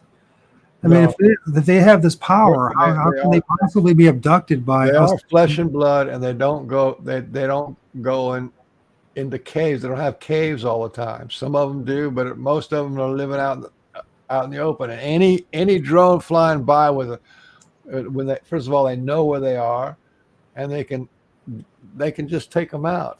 And they do. They can take out a whole mountain in 45 minutes. The special ops guys can do it. There's reasons why they do that, but that's enough of the conspiracy. You can take that picture down. All right. Anyway, so that's enough of the conspiracy, unless there's any more conspiracies out there. I don't know why you took that. I don't know why you're doing that, man. I mean, I think you have not been used to have someone ask you questions like this before. You can ask whatever kind of question you want. Because you're not listening to. You're only listening to your side. I'm agreeing with you, but I'm saying if you want to find out about the crafts in South America, call up that lady, Barbara Lamb. She's an old lady, and have her get you in contact with some of the people in South America, and they can fill you in on what they said. Get more data, not less data. I can't give you any more data. She's not the only researcher in South America. There's some amazing researchers when it comes to ufology, and Central and South America, and they talk about multiple different things and multiple different type of things that people seem, entities allegedly seen, and different shapes and size. Some look at humanoid, but you said 50% Sasquatch and 50% ETs, and I'm just like, there's about 200 ETs that actually come into our atmosphere every year. 200 different species, different beings, different places, and most of them don't ever do very much. But then there's other people who are in the hybridization program and the inside out program, and they do something. So the Sasquatch that are the star-based Sasquatch, just like we have people that are ETs that look exactly like us because they are exactly like us. The Sasquatch have people on the ET craft that look exactly like Sasquatch because they are Sasquatch. There's the star Sasquatch, and we got the Earth people Sasquatch. Yeah, that's the way it is. We live on the Earth. I don't fly around in a spacecraft, but there's a lot of people look just like me or just like you. They are on spacecraft. They're born on another planet. That's the way it is. It's not like there's there's some kind of line there. I don't fly jets and I don't fly in rockets, but somebody who looks just like me could. It could be. We don't really have that much evidence for any of that, though. We just have. I mean, the thing is, the ufology is fraught with hoaxers, liars, deceivers, just like the Bigfoot community. Yeah, and just like the paranormal community. And there's all sorts of stories, and people make up stories, and there's all different types of people. Some people are very unbalanced, and other people that are very brilliant. And the thing is that when it comes to, and I'm not saying abductions don't happen, but they're very rare compared to most things that we talk about when it comes to ufology.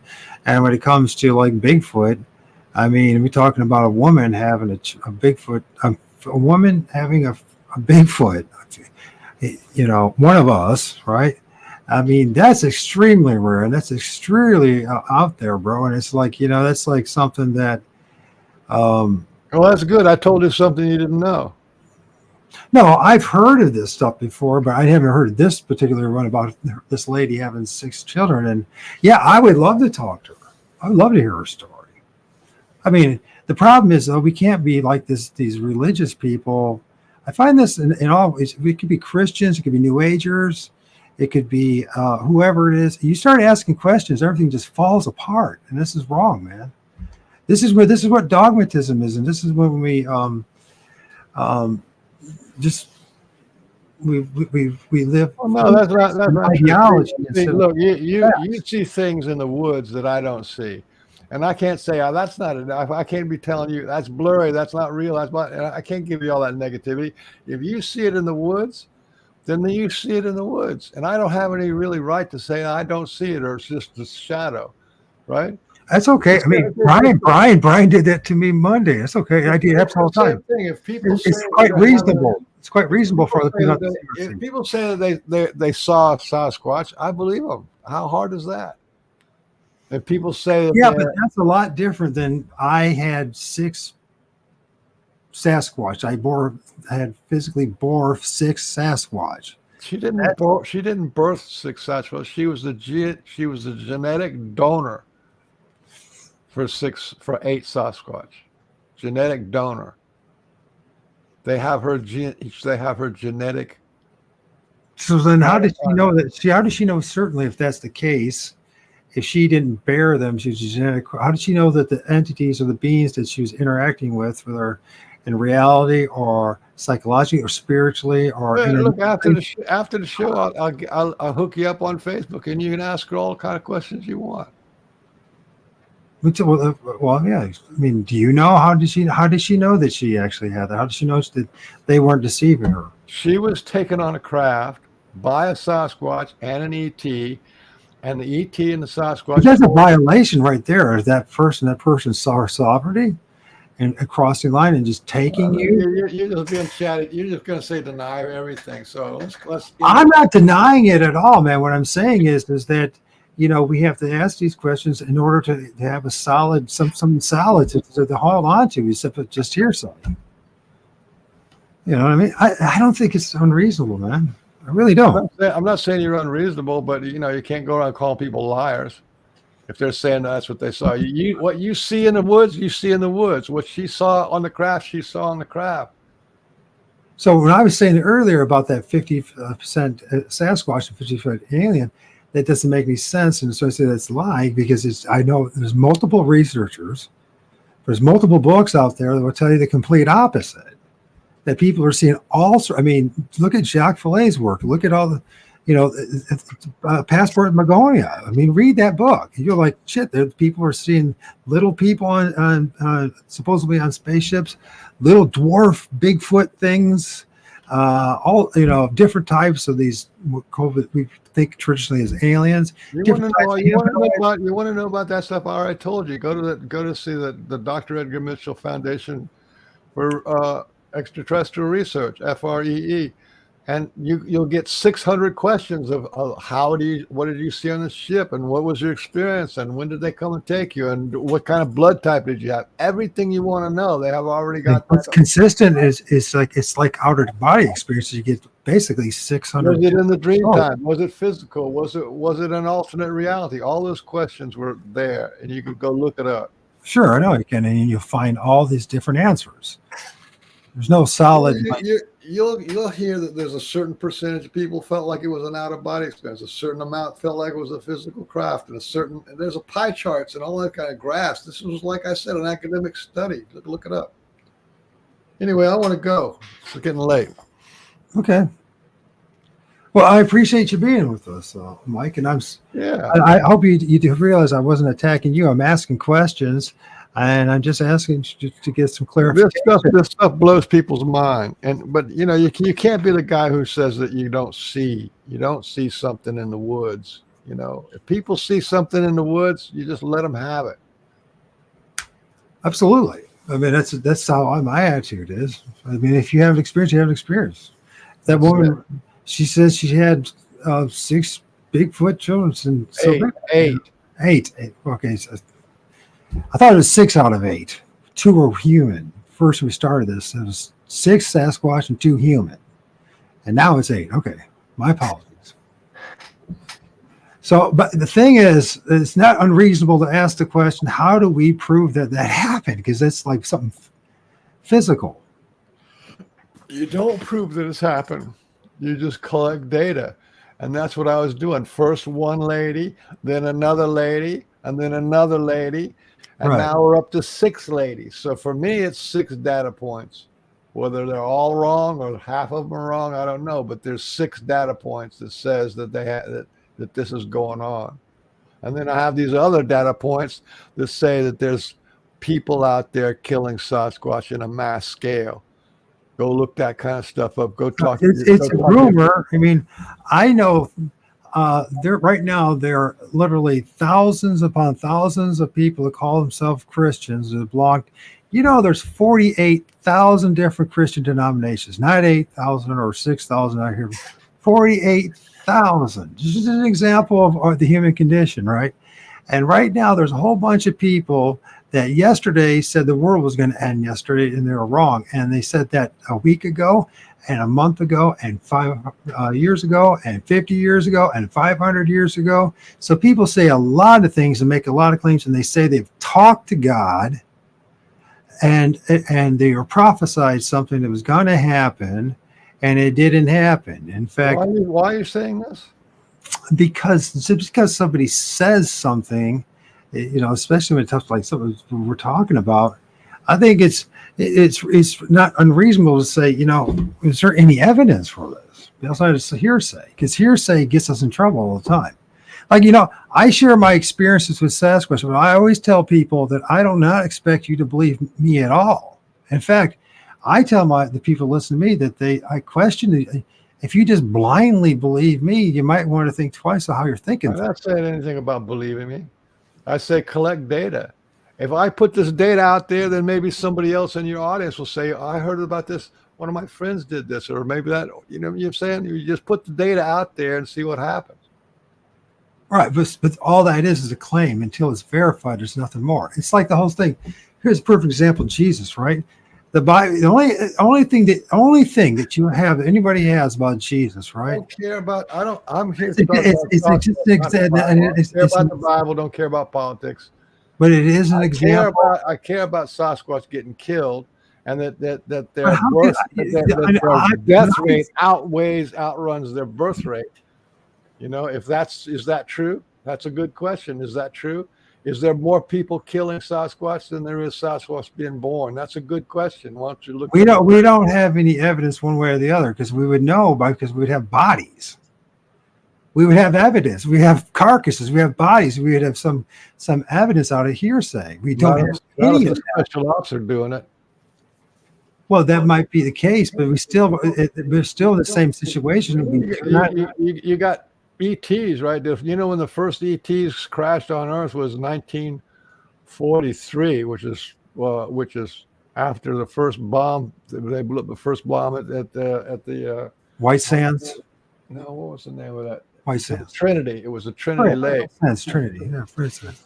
Yeah. So, you know, where are all those dead aliens? You don't see them, do you? It's the same thing. You don't see this. You don't see the dead Sasquatch. Anyway, so thank you guys for talking to me, and I'll let you go. Well, you have a good night, Mike. All right. Take care, man. Do you know how to get out? I says leave the studio. Is that what you do? Yes, sir.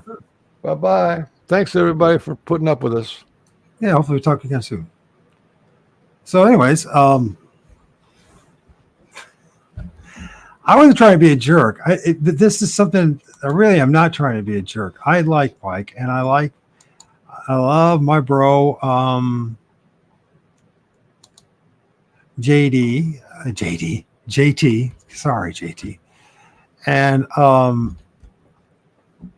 don't mind Brian and all that, but listen, if you're gonna come on my show and to make claims, or if my co-host says I can't ask questions, there's something seriously wrong, right? And what that's wrong is that we're operating belief systems instead of really thinking through about this stuff. I strongly suggest you don't blindly believe anybody about anything. It will get you in a lot of damn trouble. And I think you guys know what I'm talking about, right? We get ourselves a lot of trouble when we just blindly believe in stuff. And especially we just keep on parroting stories, claims. Let's go back to this Jesus thing. I know people are not interested in religion. This has nothing to do with religion, what I'm about to say. It does, but it doesn't. The point is, only evidence that anybody has of Jesus, and this is an absolute fact. You can go to court on this. You can do whatever you want. And the only thing that we have is the Bible. The Josephus account is worthless. It was proven that it was added the few hundred words that it was talked about the Christ, which was not the same as Jesus. And in the time of Jesus, there was no Christ. There wasn't even a word as such. They didn't have that sort of thing. So, the only thing we have is the Bible to prove any evidence that Jesus exists. That's a claim. Now, I'm not telling you to believe in Jesus or not, but you got to understand that it's just a claim. You have nothing else. And that's what we're dealing with too in this Buford community and this whole thing about, it's just parroting out stories and making claims. That's not the same thing as the truth. And I think all of us really deserve the truth. All of us deserve the absolute truth, especially these matters. We deserve to know, if this is really happening. I mean, if you're a father like I am, and you say you have daughters, or maybe your sons are going to have the same thing, and there's a potential that your daughter might be abducted and have her, used as some kind of surrogate mother to create some half-breed thing this we call Sasquatch. That's a terrible thing. I don't believe it. My interaction with what I believe to be Sasquatch, and I don't think they would do any of that kind of stuff. I don't think they would even need to do that kind of stuff. I mean, as far as the military chase and wiping out Sasquatch, you're in my back camp. See, there might be this possibility when they manifest in the flesh that's when they can be taken out. But there's the possibility, but there's no proof of it, right? when you look at the collective data about Bigfoot, there's more supportive evidence that we're dealing with something interdimensional, more paranormal, paraphysical, and if they can do all these different things, that, or at least some stuff that I've seen them be able to do, and with others, then I don't see how you can be. I don't care if you sent all the damn armies in the world after it. I don't think you'd be able to wipe them out. And if the claim is that they actually have flying saucers and they have that kind of technology, then I think they have, listen, just look what they do with electricity, electrical gadgets and cameras, and what they do to my computer, right? Very poltergeist-like behavior, by the way. Poltergeist, that's not, most people, that's not the same as a ghost, by the way. And so what do you do about this? You have to take in the data. You just, and if you don't, if it bothers you, somebody asking you questions about why you believe it or where the evidence is for why you believe it, then you're on weak ground, shaky ground for your position. I'm not saying that Mike doesn't believe in what he believes in, and he has a right to believe in what he believes in, and JT does too. But we also have a right to ask questions about why you believe this stuff and where's the evidence. And if you get upset about it, it's probably because you don't have the evidence. That's what usually happens. I've noticed that in many other walks of life, right?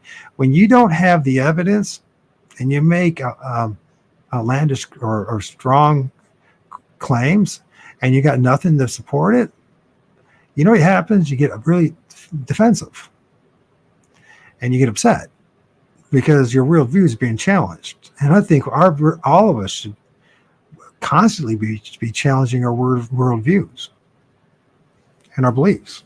Our beliefs get us in a lot of trouble. Just look at all the endless wars due to belief. Look at the billions of people on this planet, and if we're honest about it, who suffered needlessly due to belief.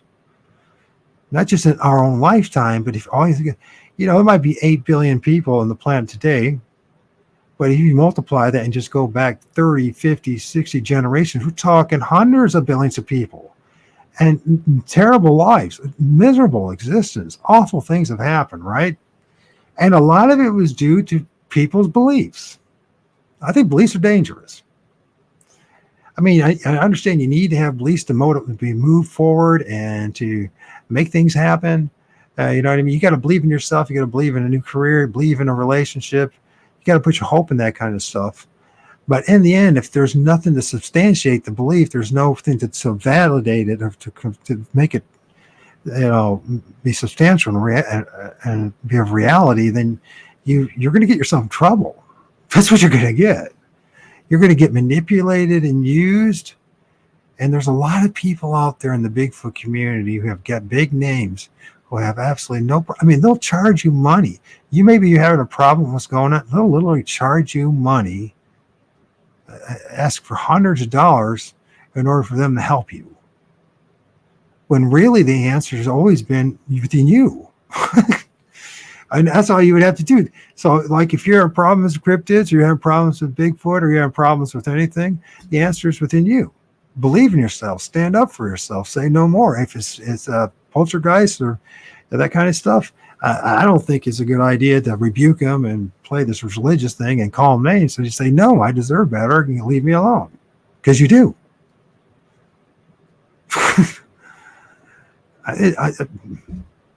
And there's, it's a little simplistic of an answer. There's more to it, but it's, it's this whole thing about, I'm not hating on anybody, not hating on JT, not hating on Mike, not hating on Brian. I'm just asking questions. And if you can't answer them, if you get upset for me asking questions or challenging what you're saying, especially if there's contradictions in what I've learned, inconsistencies was out there, and then, someone has to adapt. And hopefully we adapt as many of us as possible, closer to something that's in reality, that's true. because each and every one of us really want the truth. And each and every one of us has been blinded by a whole bunch of stuff. And a lot of times, the people who end up deceiving us believe in the deception themselves, whether it's religion, your elementary teacher, high school teacher, one of your college professors, your boss, family, your parents.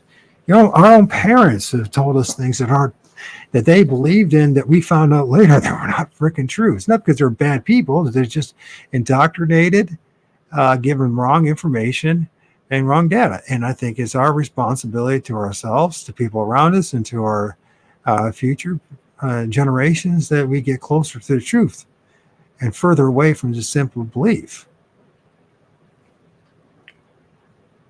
And I just doesn't make any sense to me that that Sasquatch can have all these amazing abilities and be this amazing and life transforming and all that, and then just a bunch of yahoos, a bunch of swinging dicks with their guns could go show up in the woods and take them out. It just doesn't make any sense.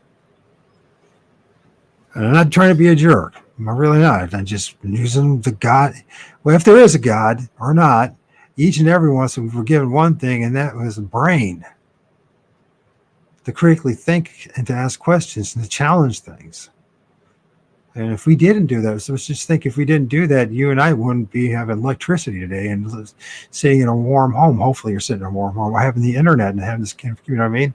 It's through critical thinking and analysis that allows us to have a better way of life today than a few generations ago in certain ways. In other ways, it's certainly, we're far worse off when it comes to we become very disconnected from the creation, but there's a reason why we went that way, is because it's very brutal out there. It's extremely brutal.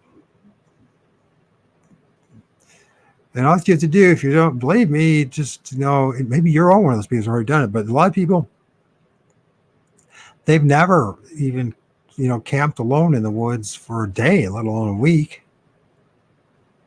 And if you do that for a month, you're going to learn real fast who you are as a person. And you're also going to have a new appreciation for a warm home, right? And a warm shower and that kind of stuff. So my point being on this is that it's through critical thinking has allowed us to have some improvements in our lives.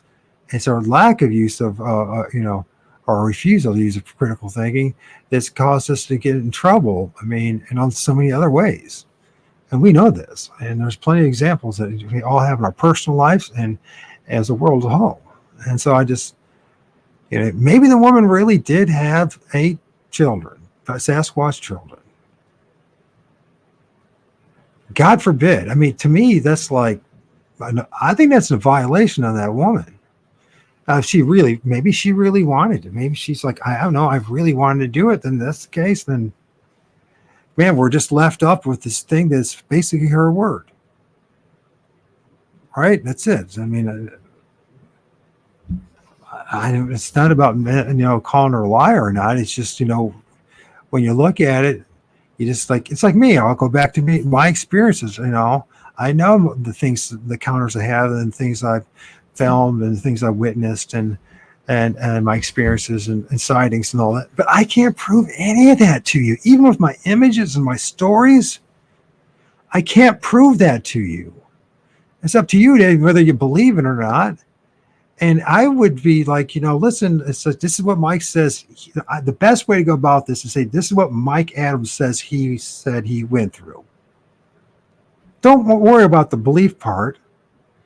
This is what Mike Adams says. And this is what Mike Harrell said, and how he sees things and what he claims that other people say. But it's like, what do you do? I mean, what do you do? You're just supposed to then 50% of all them are freaking Sasquatch or abducted, or come on.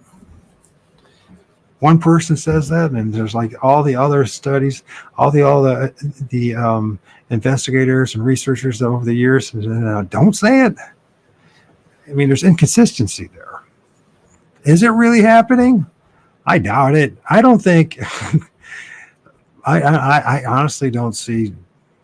If you really look at crop circles, if you really honestly look into crop circles, and this is not just me just being opinionated about it. The vast majority, probably 99% of it is actually man-made stuff. Now there's like these fairy rings or something like that is very similar to like crop circles and all that, and some of that really could be something that's some interdimensional craft or beings are doing. That's pretty reasonable. Poltergeists do that. Poltergeists are fascinating about poltergeists in the house, right? And then forest poltergeists do the same thing. They move objects. They can stack up objects, right? They throw stuff like rocks. There's numerous reports of ghosts throwing rocks, or poltergeists in particular, or airports. And so I don't think it's unreasonable to ask the question, where's the evidence? You know what I mean? I've had my own experiences with Sasquatch, and, where's it happening? It should be happening more often. Why just a few people allegedly having it? And then it's because they're special and chosen? Is that really the case? Well, I've heard that so many other times in other walks of life that I don't really believe that I'm special because I've had encounters with Sasquatch or better than anybody or chosen in any way, shape, or form. I mean, it just is. There's no evidence for me to prove to you one way or another I was chosen. We can make up stories, we can speculate, or we can conjure up things and justify why it happened, but that's all it is. You know what I mean? It just, and I know that upsets people, but I'm not trying to upset people. I'm not trying to upset the cart. But I mean, it's like, I hope that anybody that listens to this and really wants to know the absolute truth about this stuff, about everything, not even about Sasquatch, but about, ATs, aliens, whatever, because there's an awful lot of shit out there when it comes to aliens and ETs. I mean, when you start studying that, it's off the charts. The amount of people, we hear about all these things. There's endless hoaxing going on in the Bigfoot community. Anybody who's been around, it's like huge amount of hoaxing, and the vast majority of videos on the internet are freaking just a dude in a suit. And by the way, that hoaxing thing goes on, is pervasive and paranormal research and ufology, and they're all connected. So I'm not trying to be a jerk, but these are the things that are there's absolute reality in this, what we're dealing with. And this Fortean journey, man, and this inconsistency, it's like so bizarre. Why is it that one person has one experience and another person has completely opposite experience? I don't see how it's like, why? Why Sasquatch interbreed with humans? It doesn't make any sense. Is we saying that they're inferior without? I thought they're bigger, stronger, more capable, and all that kind of stuff, right? Brilliant escape artists, and they can just vanish and disappear. I mean, it just, that doesn't make any sense to me. I'm not saying the woman, it didn't happen, but if it did happen, once again, that's like, I think I'd warn my daughters and my children about that. So, listen and be careful about what you see hang out with certain types of Bigfoot. They're on alien craft. They might want to steal your eggs or your semen and create some hybrid thing. You better be careful about that. I don't think that's a good thing. That is an awful thing. That's a violation.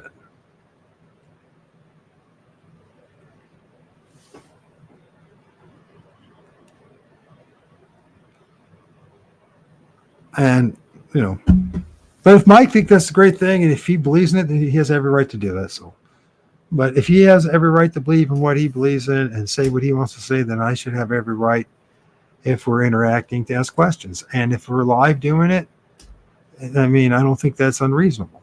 And And I just, all you have to do is just read Passport from Begonia.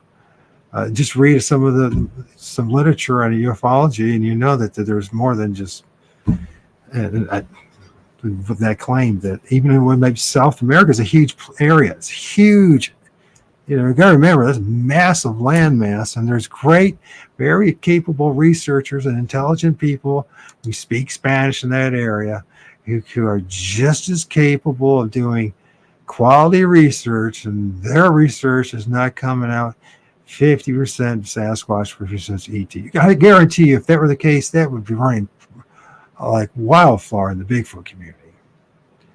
Better Bigfoot than little one. Yeah, absolutely. Well, it all depends on thing. You know what I mean? As long as it's proportional, right? You know what I mean? If it's you don't want to be some little dude with massive feet, and then that gets in the way, right? Unless you're a hobbit, I guess. Yeah. It's just, I don't think I'm being a jerk. I made it sound like me. I just want to know truth. I think I have a damn right to know the truth. I think each and every one of us has a right to know the fucking truth about whatever it is.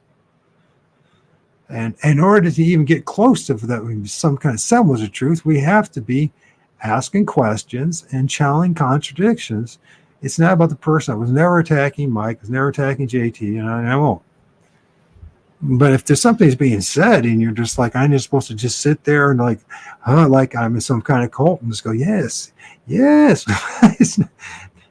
Wait, there's disconnect here. You know what I mean? Especially when we claim in the Bigfoot community and, tradition as like the Ojibwe's tradition of what Sasquatch is, and it's about honor, respect, it's integrity. You know what I mean? And at least my definition of integrity is being honest and just not just saying what I believe. That's not being honest. It's to the best of your ability to say the absolute truth. You know what I mean? I can say that I believe that there's 13 different type of aliens, and so fucking what? Give me some evidence about it. You know what I mean? I can say I honestly believe that. Well, you honestly believe that, and that's fine. You can have that belief, but you can't expect the rest of the world to believe in what you believe in if you can't verify it or prove it. I'm in the same boat. We're all in the same boat. I've shown you images of what I believe are Sasquatch that I filmed in the woods, and I know they're ethereal, blurry, and all that because that's the way it is. And I don't blame you to say, Mike, you're full of shit. I don't believe you. And you know what? I respect that, especially if then you tell them and say why. But to make claims that you can't substantiate, then no, I'm not going to respect that. No one should. Do you understand where I come from? I like your alone rant, honestly.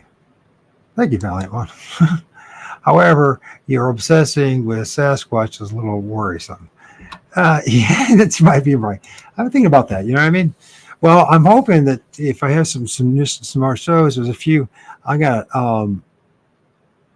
tomorrow's going to be like if he doesn't bail out of me, Dogman TP Hunt. He's in the UK, and it's not just about Dogman. It's about the stuff he's finding in the woods. Hopefully, Stan Gordon, is that his name? Stan? He's going to be joining me Thursday. He should have interesting intel. You know what I mean? He's in a line of like the Jacques Fillets and the John Keels of the world. You know what I mean? John A. Keel.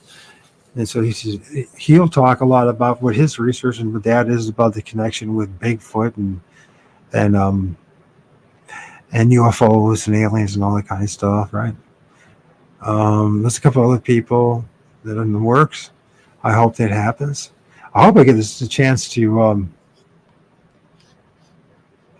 interview, but I'm not saying it's going to happen. We're in discussions, but I know people don't like me that much because I do this terrible thing. I ask questions.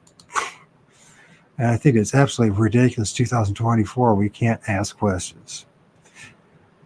As people who ask questions are the ones who actually make things move forward. So W.T. Watson, I'm hopefully he'll join me, but probably thinks I'm a moron at this point. But anyways, he's got a book, Forced Poltergeist, and he had this book, and he's a Bigfoot researcher, and he did a comparison. He has a book and comparing what a poltergeist activity and Bigfoot activity, and they mirror each other almost to a T. And that's one of the things I've been trying to tell people in the woods and around us. And I keep hearing the same thing, that everything's Bigfoot, and that's intellectually dishonest. It's not true, and there's no way. As far as interdimensional beings, spirits, whatever you want to call them, things of energy, beings of energy, they're not all Bigfoot. And that's why I'm trying to get, we have to be careful, especially with feelings, love, emotions, what we believe is happening, because there's just such a thing as the trickster spirit, and we're all dealing with the trickster spirit. And whether it's multiple things or it's a thing, there's some force, an element of the super mind or whatever this thing is that we call the creator. Or see, the thing is, all these placeholders in the end day, even the physicists struggle with it. They're doing their best to understand the universe and what it is, but we don't know. We hardly know anything about the universe. They claim that 99.99% of it's freaking plasma. And we're just now starting to learn that. I keep bringing that up because it's a perfect example of the fact that we know hardly anything about the universe. We don't know hardly anything about our own galaxy, let alone the universe. I mean, we know a lot more about the galaxy, but we're always learning more and more things. And we don't have a firm grasp on what our galaxy is because, quite frankly, outside of a few alleged probes been out there, we don't have a fucking clue what's out there. That's the absolute truth. We can believe in NASA, you can believe in the astronomers, you can believe in the astrophysicists, if you want, and be just like blindly believing the priest and your church or me for that matter, or whatever. I mean, I strongly recommend you don't operate that way. I mean, you can still be friends and care about each other and be loving to each other, whatever that means, the feeling part, and show appreciation and value, and not believe everything that the person next to you says. You can just say, you know what, that's what you believe. I mean, I will need more information before I can make a decision on it. That's not unreasonable. But at some point, if I'm willing to donate my time, my money, and hours for someone to say something for an hour or two, with me being respectful about it and not interrupt, then for me to ask a few questions and you can't handle that, then listen, we've had enough of this. You talk about this like this professionalism in radios and podcasting, right? But the thing is, I mean, there are other podcasters out there that will ask questions, challenging questions, and their guests will answer the questions the best they can. And in the end, many times you just agree to disagree, but at least both sides have been heard. That's part of the thing here too, isn't it? Hearing both sides, or as many sides as we possibly can, so that we all can make the best decision that we can make. I'm not an enemy of anybody, but I've made it very clear to JT and everyone else, I am a lone wolf. I'm an outsider. I am on the fringes. I will not join a group. I've done it enough times in my life, and I realize how dangerous it is. I am at peace with myself as a man and as a human being. I'm okay if no one, and in the day, the rest of the world, doesn't like me. You know what I mean? If all I'm doing is just asking questions to come to closer, to get some answers. I mean, I don't even expect proof, just some evidence, some supportive evidence. And hearsay and claims is not supportive evidence. It isn't. And it's one of the big problems that we're dealing with, because I really did have experiences. I know I had experiences. And I'm not surprised that many, if I had, that many other people have had different kinds of experiences, whether it's with alleged aliens or alleged Bigfoot or whatever it may be, some poltergeist or whatever it may be, right? But, it was 2024 and we still not have any solid answers to any of this shit. Now, if you're an encounter, you or someone who really has had encounters and experiences, this is frustrating. This is painful. This is like demoralizing, because you know what it means? It means is that I have gone through all this stuff, and after all these years, I don't have a damn answer to, I could pretend, I could play make-believe, right? I can go play in somebody else's sandbox and say that's the way it is. Or I can say, you know what? And it's not a weakness on my part, because I asked the questions, and at the end of the day, the person who's making the claims, they can't verify their own claims. They can't prove it one way or the other. You know what I mean? So it's not my fault that they can't. It's not even my fault that I can't prove to you that my encounters that I had in 2017 and the things I've had since then. I can't prove to you I could tell you about it, but I can't prove it to you. And that's, I don't know how you feel about it, but it's 2024 with all the gadgets and modernia and progress and the scientific method. And well, God damn it, I want to know some answers. I want some real fucking answers to this stuff. I really don't care about another. This way I've told people, scary stories. I've heard 1,000 scary stories. I have my own scary stories. I really don't, I'm numb to all that stuff now, right? The dopamine fix doesn't work anymore, right? So then the thing is, I just want to know what I went through. I think I have a right to know what I went through. And if I can't find out what I went through, or if no one else can come to a close, or is the same boat, then we start asking ourselves some serious questions about what kind of a place do we live in, where we can't get definitive answers about a lot of this shit that goes on. There's plenty of people who've had paranormal experiences, Bigfoot experiences. They've seen UFOs and all that. And we are as clueless today as if they were 50 years ago. And people go around playing this game and act like it's okay. And I don't see the rationale or the logic of why it's acting like it's okay. And then, the thing is what kind of place is this? Where it's just endless lies, deceptions,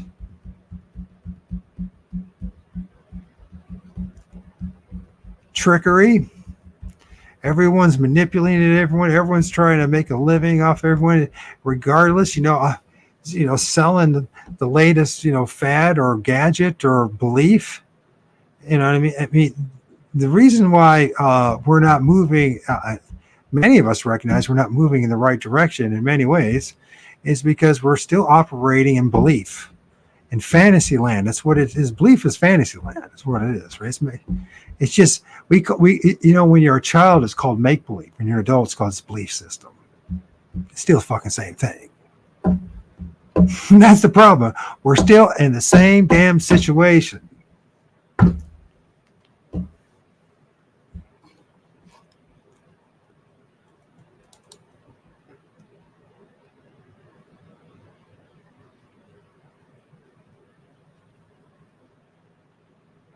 You can. I would love to interview him. As long as she understands it, I'm going to ask questions. You know what I mean? I don't think it's unreasonable as a host to ask some fucking questions, man. Honestly. And in fact, I don't understand the logic of why not asking it. Even if you believe the person, what they're saying, you still should represent the other side. Play devil's advocate once in a while and just ask the questions. And if the people they really know what they're talking about, They're not going to have a meltdown. You know what I mean? They're going to go, yeah, that's a good question. This is what I got. Or I'll get back to you. I think I need to do some more work on it. That's what you do. He said, yeah, man, I don't have enough data, enough information to really support my claim, or let me work on it. That's what mature people do.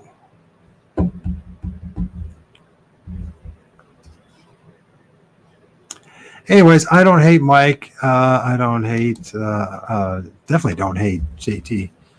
And if JT doesn't like it, you know what? Hey, we managed, that was just, you know, we managed to have 7 shows together, which is quite a miracle in its own right? And, but I have not been fake. I have not been dishonest. I have not changed my position. I mean, I still believe that what we call Sasquatch is a placeholder because there's nothing else to use. Because I don't, when I say an interdimensional being or ultra-dimensional being, and you know what? What it means is that somehow they're here one moment and they're gone the next and they go somewhere else. But I'm not sure where they go to, how they can be here one moment, how can they go through walls, how can they go through a tree, how can it, you know, and then there's a question, you know, I mean, I know that that's what they do because I've seen that, something that looks like Bigfoot, right? And there's enough other people that say that that's the case. So I'm confident. I mean, the possibility is the thing could not be a Bigfoot. It could be some other entity, a trickster spirit trying to deceive me, trying to convince me that I'm Bigfoot. There's always a possibility, right? So that's truth. I mean, I've talked about these things. So then, you know, I mean, we have thousands of people claiming to have interactions with these different things. I don't believe. I mean, it's not. My life is not.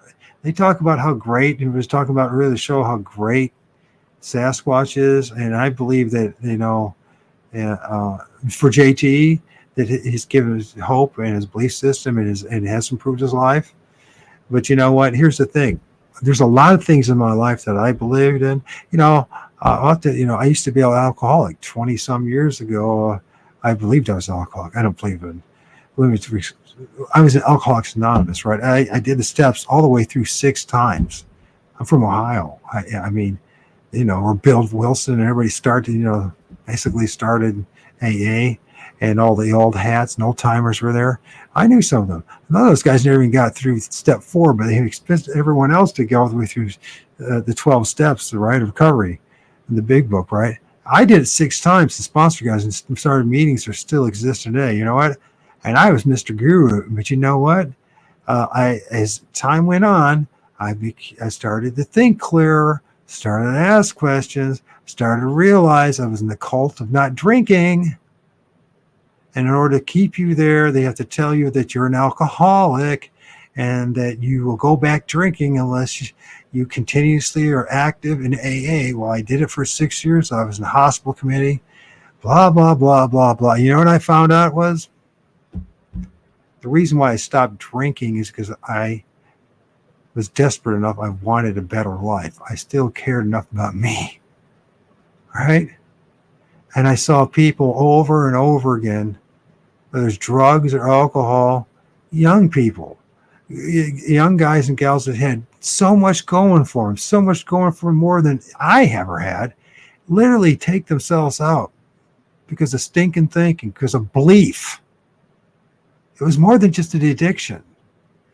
And I discovered later on, you know, as time went on, I realized, you know, yeah, I can't drink. If you're going to believe me as an alcoholic, so what? You know what I mean? This is, I'm better off. The world's better off if I don't drink alcohol. You know what I mean? But it's still a cult of not drinking. And if you look at the stats, you have a better chance to, guess what? Recover and stay sober longer on your own than actually being AA. That's the stats. So the cult of not drinking is not any more effective than if you just quit on your own. See, this is another cult and another belief system, right? The cult of AA. And we live in a minefield of cults and belief systems that we steer us this way and that way. and every other way but what we all desperately want, right? Is the effing truth. You know, who are we? Why are we here? And where are we going? We want to know the truth about Bigfoot. And people say, well, you know, that was, you know, we'll lose our mysteries. No, there'll be a new mystery, I guarantee you. There's always a new mystery.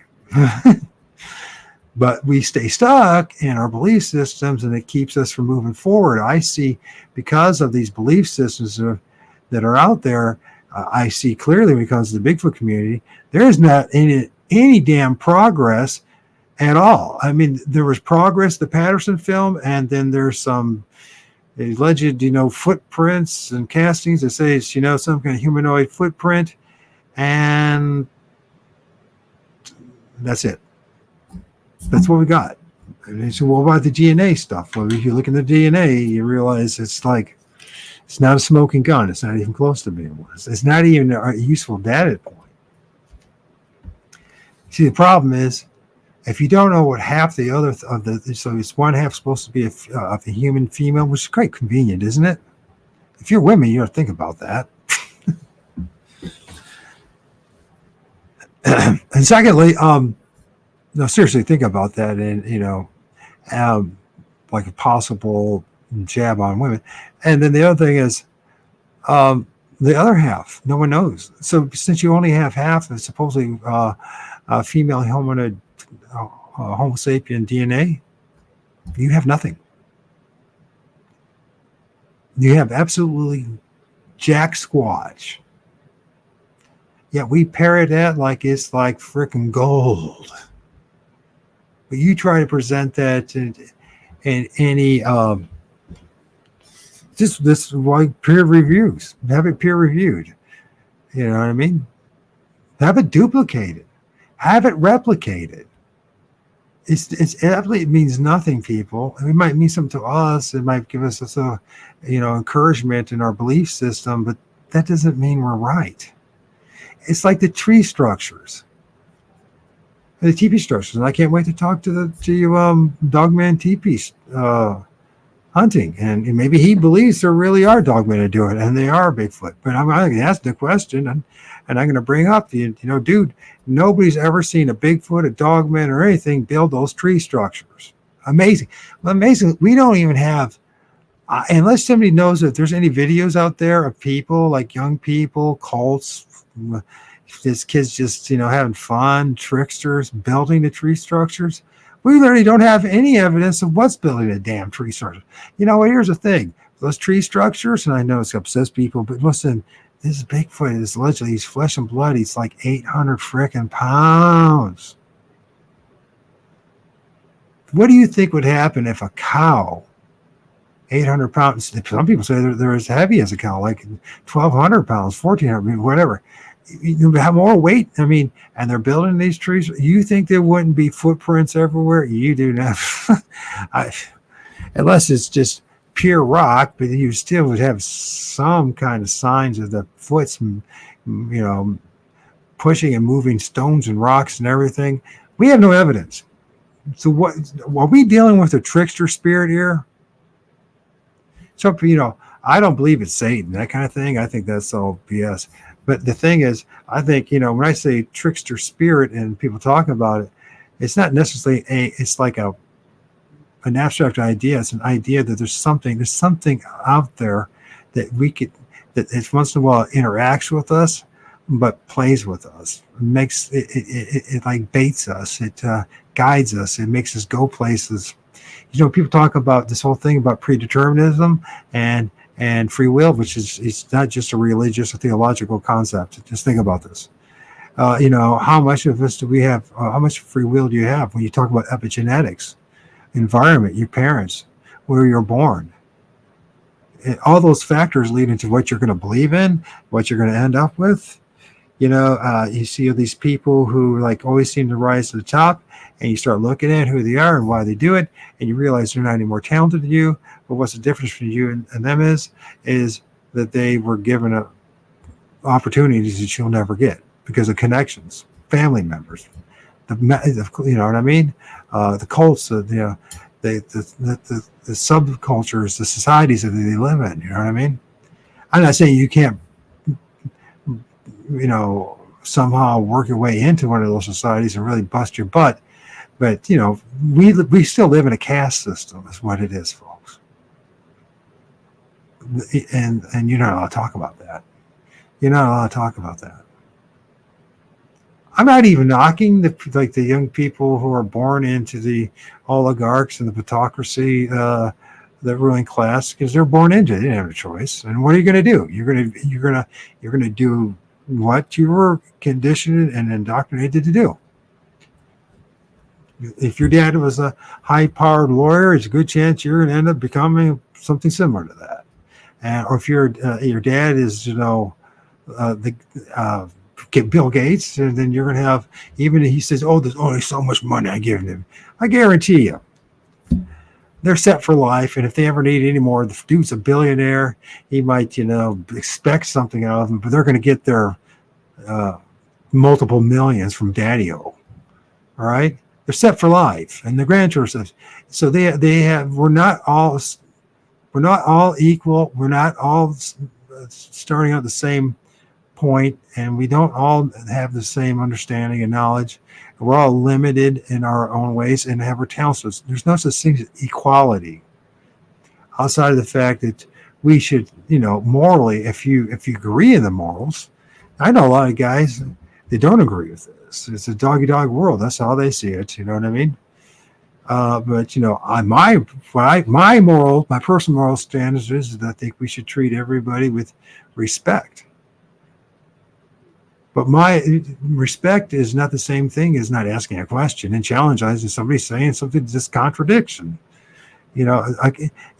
Challenging contradiction. This is what happens in a healthy relationship. If the Bigfoot community was truly healthy, and we were really going down the right path, we should be able to ask questions, point out the contradictions, work together to get closer to what our goal is to find out what the fuck Bigfoot is, right? That's what it is, right?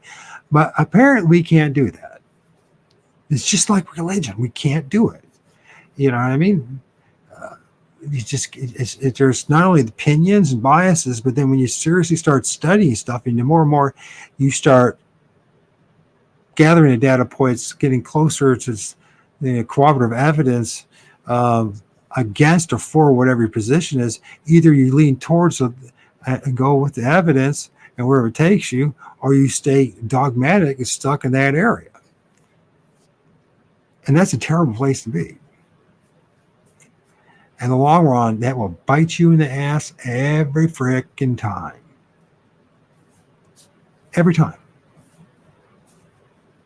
And I'm not trying to be a jerk about this. This is just absolute truth. It will bite you in the butt. If you're just living and operating your biases and your beliefs, and you never challenge them to strengthen them, or this is what should happen, right?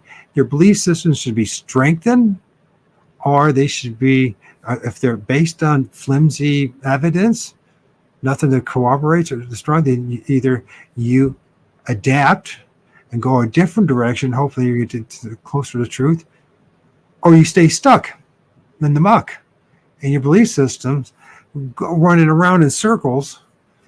And that's what I see what's going on in the Bigfoot community.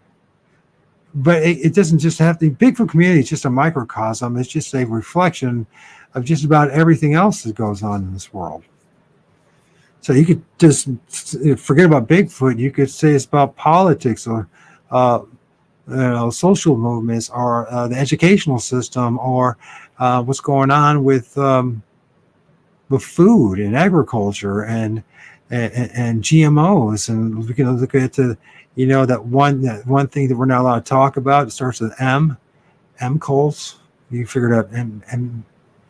Stuff where they poke you with stuff and they experiment on you. We are assaulted at every single level.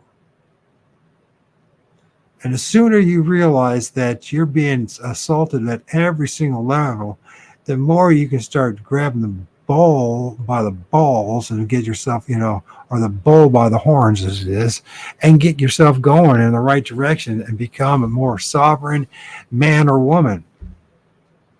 And that's more important than anything else, is to your own personal, gain some of your personal independence and sovereignty and true essence. You can't get it outside of anything. You can't get it from something outside. Bigfoot can't give you that. ET can't give you that. You're not your job, and you're not, you might have great passions in this stuff, right? But that's not you. Maybe you have great passion in the paranormal. That's not you. It's something that you're passionate about.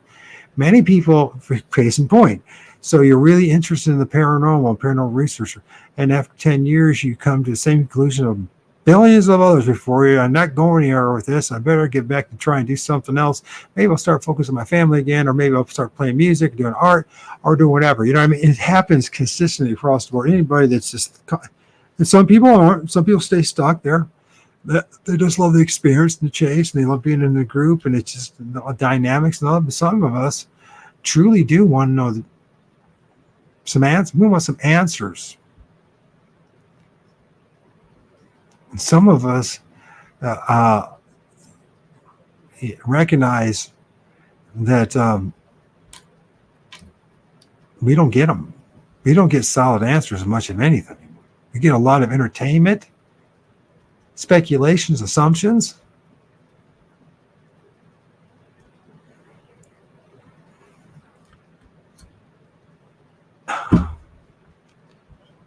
It's like, I want to know. I really do want to know when it comes to Bigfoot. Was JT or others, you say they have these amazing experiences. I really want to know how they know that. How can I know that that's, or anybody else, for that matter, how they know it's Bigfoot and not some other entity, or some trickster spirit not pretending to be Bigfoot.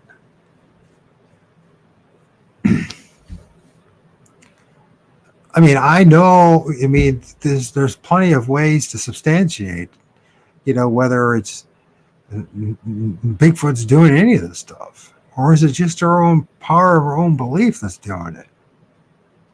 Or hope. And I don't want to destroy people's hope and their beliefs. It's not the intent.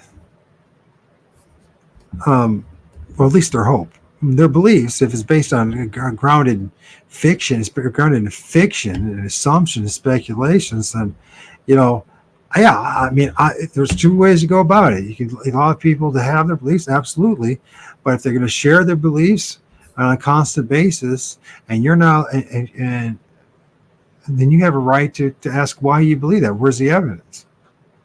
And if they can't answer it, or they don't have the evidence, and all you can say is you just have to believe, that's a terrible formula. Don't believe me. I'll tell you constantly, do not believe me. And when I say I've seen Bigfoot and I filmed Bigfoot and I've counted, do not believe me. You know what I mean? I'm going to keep talking about it because it's cathartic for me, and I have to deal with it, and it really did happen for me, and I know it really did. But just don't blindly believe me. You can put it on just say Mike Adams says is what he went through, and get out of this mindset of believing it or not. Just simply ask, okay, Mike, where's the data point? Where's the evidence that you can present to me so that I know that what you're telling is the truth? And when I tell you, all I do is to share my personal story, my testimony, and some images, and that's all I got. Then you just say, Mike, that's not enough evidence for me to say that I know 100% that what you're saying is true. But I like you anyways. Person, you have a right to your opinion. You know what I mean? And then the person who's making the claim should say, yeah, that's cool. And if the person gets challenged with their claims, they shouldn't be upset about it. They should be just very understanding and say, you know what? I see where you're coming from. I really don't have any way to prove to you what I'm saying is true.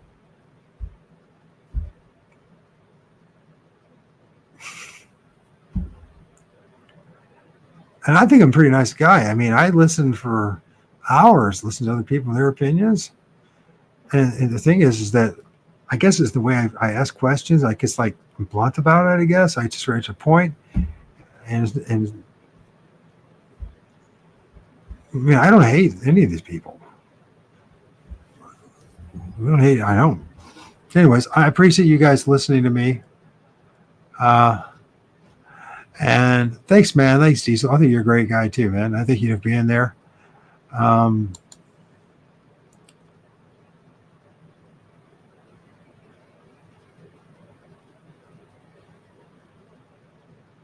right. Did you found you 5 years ago back from a comment you left? Probably. Oh, I could have been. I mean, how long have I been? It couldn't have been 15 years ago because I would have been doing this.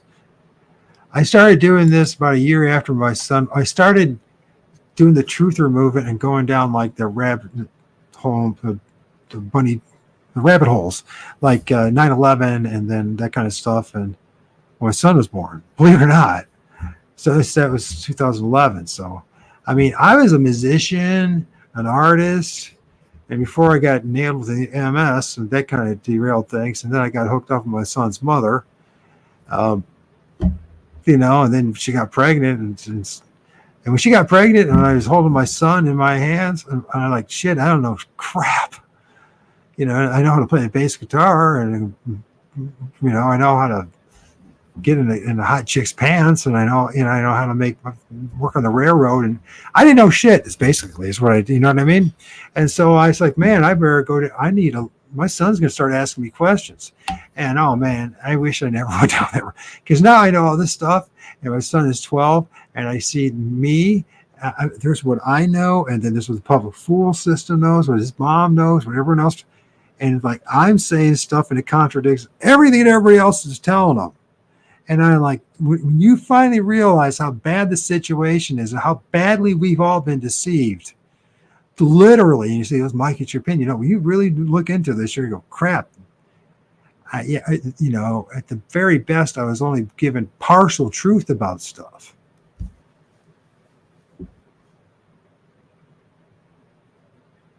And you realize this, and you're 56 years old, and you go, shit, I don't know anything. And then you start realizing brilliant men and women with brilliant minds who've done brilliant things are saying the same damn thing. There's a problem with this place. There's a serious problem with the creation that you and I live in.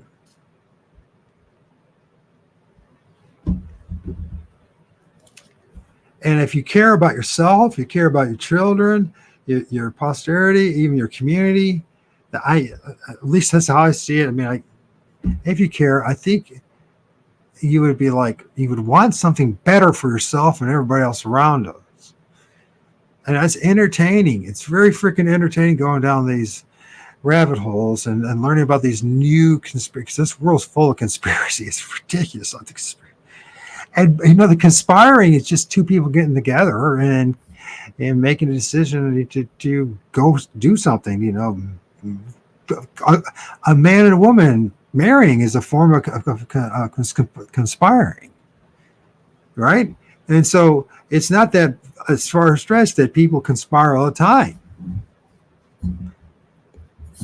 Me and JT conspired to start a show together. I hope we still do it. But if we don't, I understand because, listen, I'm not going to change. I can't change. I could be patient for a long time. I could listen to people. But at some point, I'm going to be like, yeah, it's time to ask questions. And it was time to ask questions. And, if we have a show with Brian, I'm going to ask him questions. Monday I was overly good about it in my book. But I know that JT's friends with these guys, and I don't want to be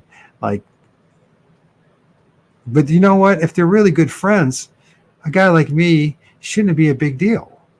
If somebody asks you questions or challenges you to things, you know what I mean?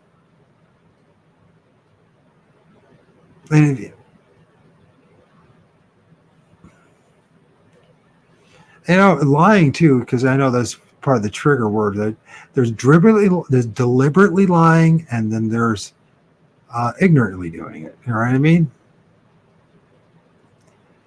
I do not think for a minute that Mike was deliberately lying about stuff. but he was not telling the truth. That, you know, and he can say that one woman believed that, but that doesn't mean it's the absolute truth. You can say that woman's research, she believes that 50% of all people who are abducted or end up on alien crafts, or 50% of them are aliens, 50% Bigfoot. Okay, that's what she says and that's what she believes. That doesn't mean it's so. It just doesn't mean it's so, man. It doesn't mean it's so.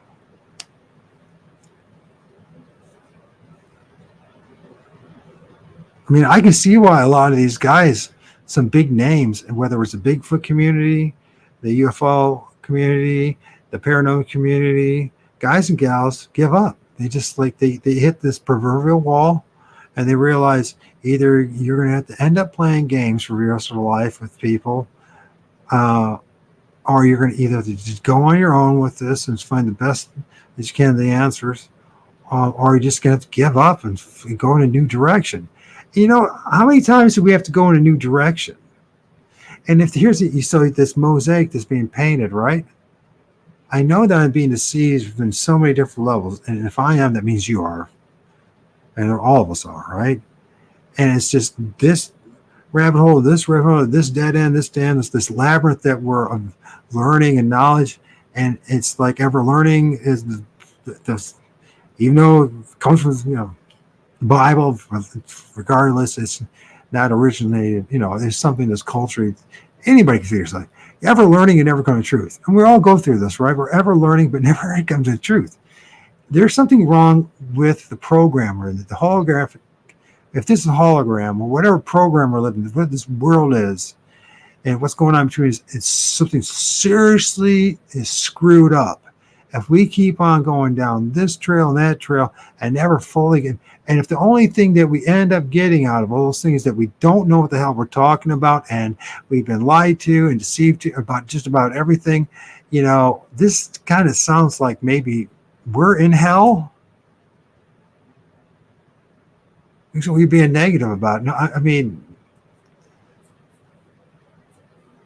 sounds negative, but this problem, the situation is that we actually live in a place that's not what people are claiming it is.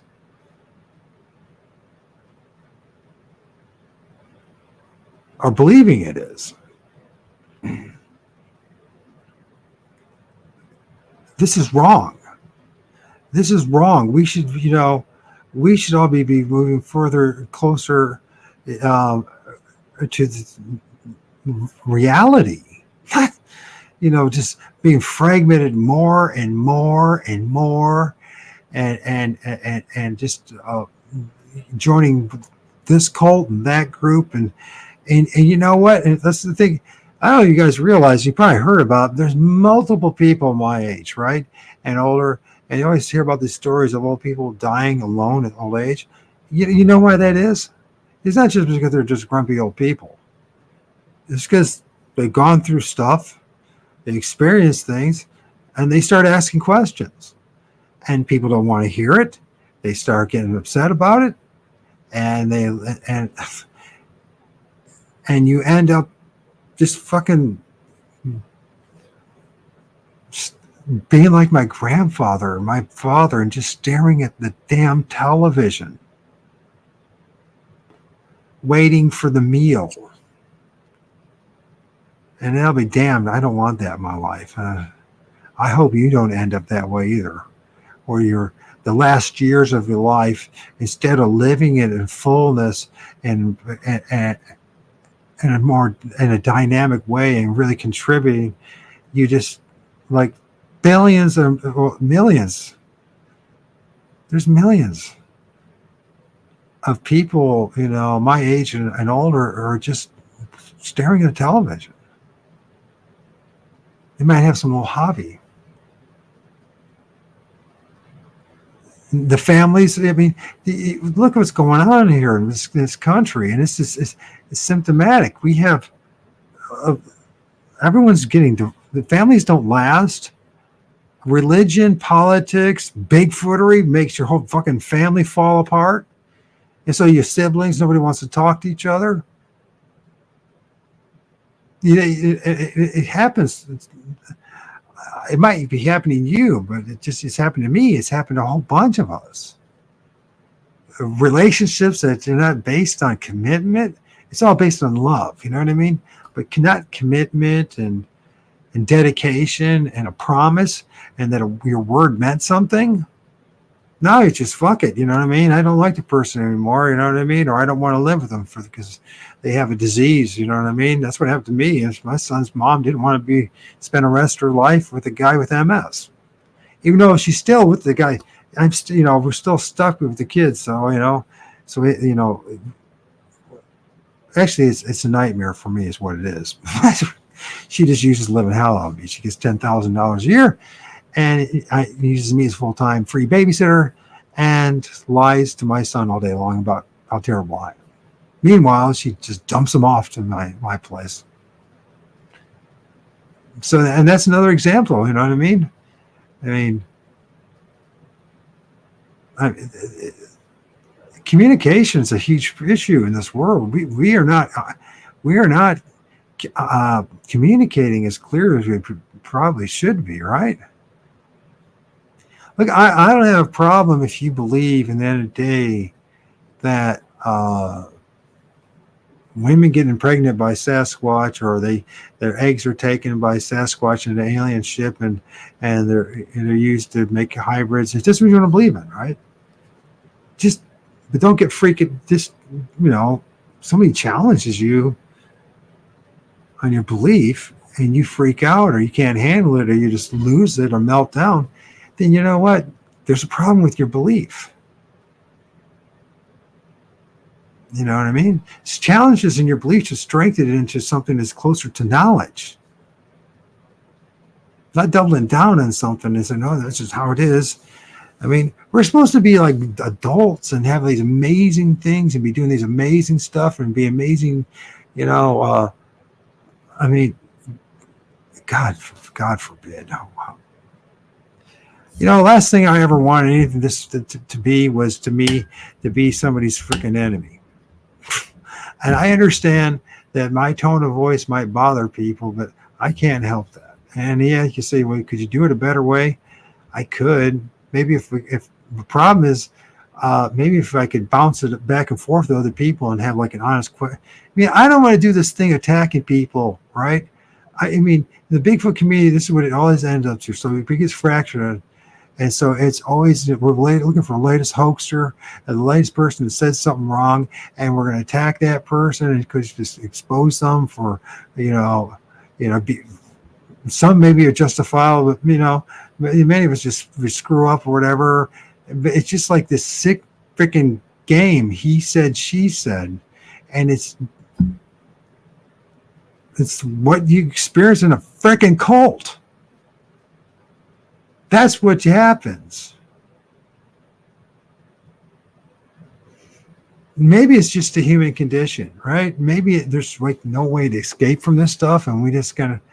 But you know what? No, I'm not going to live the rest of my days without asking questions.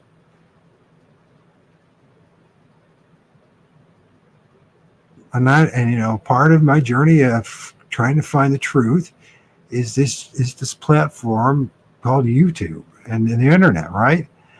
I never expected to be popular. I just want to know the truth about some fucking thing.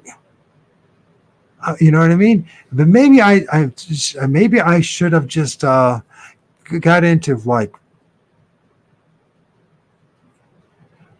wood carving or something. Maybe I should just maybe I should just go back into playing guitar. Maybe I should just give up on this.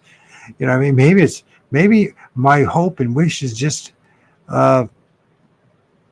delusional, and it's just not going to happen. But I am not going to I'm not playing that role. I'm not playing the compliant, obedient cult member. I'm not doing it. I did it with AA. I did it grow up being a Mormon. I even went back to it again for the 10 years in this Christian/truthers movement on the internet. I don't like doing it. I'm not doing it anymore, right? I want the fucking truth about something. And if I ask the question, how you know something, and you can't You can't substantiate or lead me to why or how or where to go to outside of some woman said that it's not even the point. It doesn't even matter, right? The issue about, the things that were brought up, what matters is that in the end of the day, people are walking around acting like they know what they're talking about. But if you know what you're talking about, you will be able to back it up, substantiate it. How do you know a mechanic's a good mechanic? You know what I mean? It's because you develop the skills and knowledge and you prove that you're a good mechanic. And it's across the board. It doesn't matter what it is. You could be a nurse. You could be whatever, it's through knowledge and information. And we are in a dilemma in the Bigfoot community. And I have the utmost respect for all you guys, for JT going, definitely, like Diesel, man, the dude, he's doing it, man. And I'm sure if we were to have an honest conversation together, he'd be scratching his head about a lot of things too. We're all scratching our head about a lot of things. What's driving us to want to know what's in those woods, what's making those tree structures? Why can't we get a fucking presentation from the Bigfoot building the damn tree structures? We've fucking done with it. I mean, think about what I'm saying there. There's some outside force that's interfering one way or another that's keeping us from knowing what's making those freaking tree structures.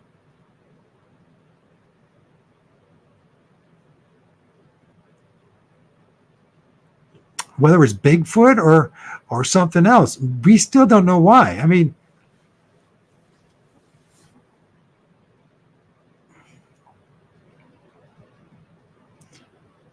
and you could say, well, who gives a shit about Bigfoot? It's not even, and what at the end of the day, it's not Bigfoot. What of the day, there's some kind of energy, some kind of force that, maybe it's us, maybe part of our essence, maybe our ancestors. Maybe there's something, if we found out was actually making those tree structures, we could all benefit from knowing it. Maybe our lives would improve here. Maybe our children's life would improve here, right? It's just a speculation. It's just a question. It's just bringing up something, right? A hope, a point. But you know what? I mean, that's the quest in life. We're designed to ask questions and search for answers.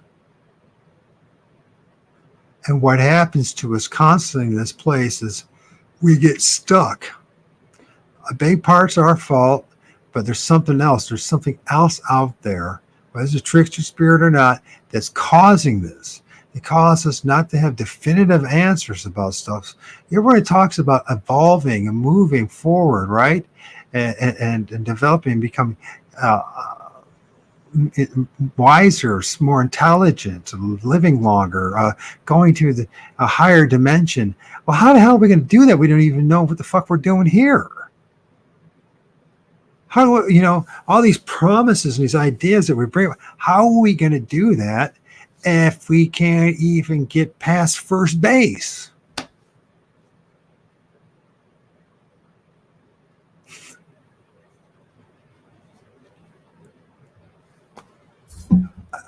I just don't get it, man. I just don't get why you get punished for asking questions. What kind of place is this? And it's always the same thing. Well, it's your tone of voice. I didn't like the way you did it. Well, fuck. You know what? Can't we just be grown up enough to say, you know what? Yeah, maybe I need to work on that. But let's go back to the question. Where's the answer? If you don't have the answer, then you know what? Let's work to find the answer.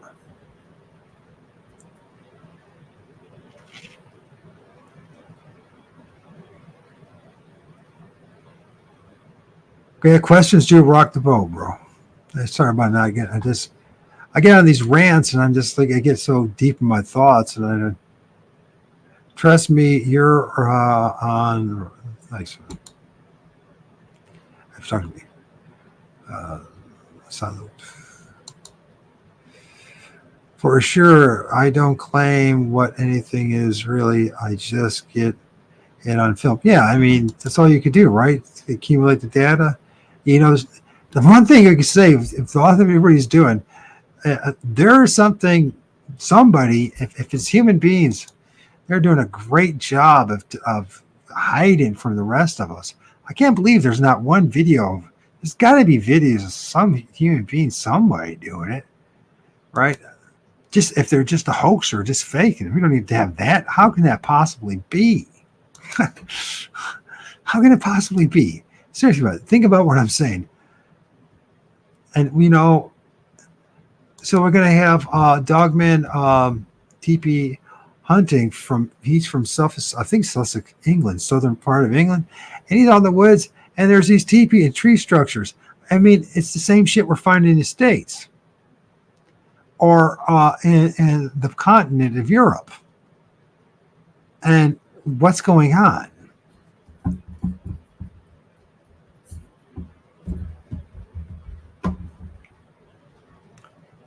How is it possible with all the areas, and many of these things are built literally in public areas, parks and pathways and trails, and no one's ever seen a Bigfoot or anything build it. Literally nobody's, or if they have, they're not telling us. So how is that even possible after all these years? We say, well, it's young, the Bigfoot community is young, and research, we need more of them out there. Listen, there's hundreds of us out there. Most of us are small channels. They're never going to get big, if you even know it. And actually, the vast majority of them don't even have a freaking channel. I don't know if you realize that. And so maybe you didn't, or maybe you don't. They don't have YouTube channels. They just do it on their own. And I have yet heard a report of anybody even claiming they saw a Bigfoot build a tree structure. So the point is in the end of the day, you get to that point. So it's like, what's building it? People say, I know, but then you ask, how do you know it's Bigfoot? And then they fall apart like religious people. I just know. I mean, no, that's not how that's not how you might want it to work, but that's not how, if you're honest and you want truth, that's not how it works. You can have a testimony about it and say, I believe that. That's one thing.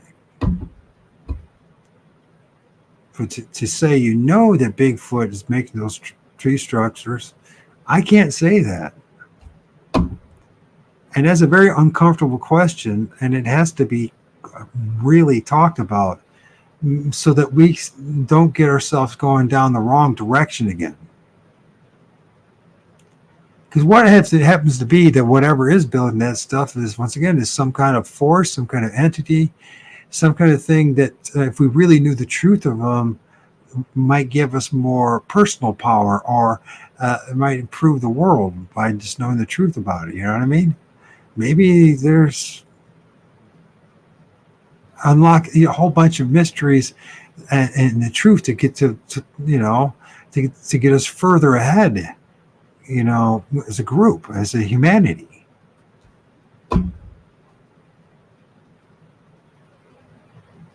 Maybe it's just the way this place is designed, and we're not going to be allowed to know much of the truth about anything. In which case, then you know what? We should have the right to know that is the case.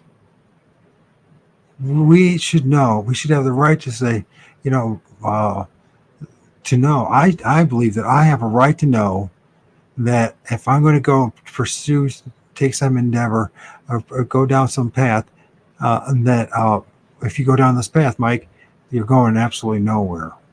It's going to take you absolutely fucking nowhere. We should all have the right to know that. It's kind of like Santa Claus, right? When you're a kid, Santa Claus is real. When you're adult, it's bullshit. You don't believe in Santa Claus. You don't really focus much about Santa Claus. Maybe you're older, you might do it. You get fat and have a beard and goes white. You might play the role of Santa Claus, or maybe just for a day you just play Santa Claus or Christmas, and you know what I mean. Which But most of us grow out of that completely, right? And by the time you're a teenager, you know it's make believe, right? We should know, we should have a right to know that a lot of these things that are going on around us are nothing more than make believe, or there's something bigger and greater out there. We have a right to know that, in my book. Will we be granted that?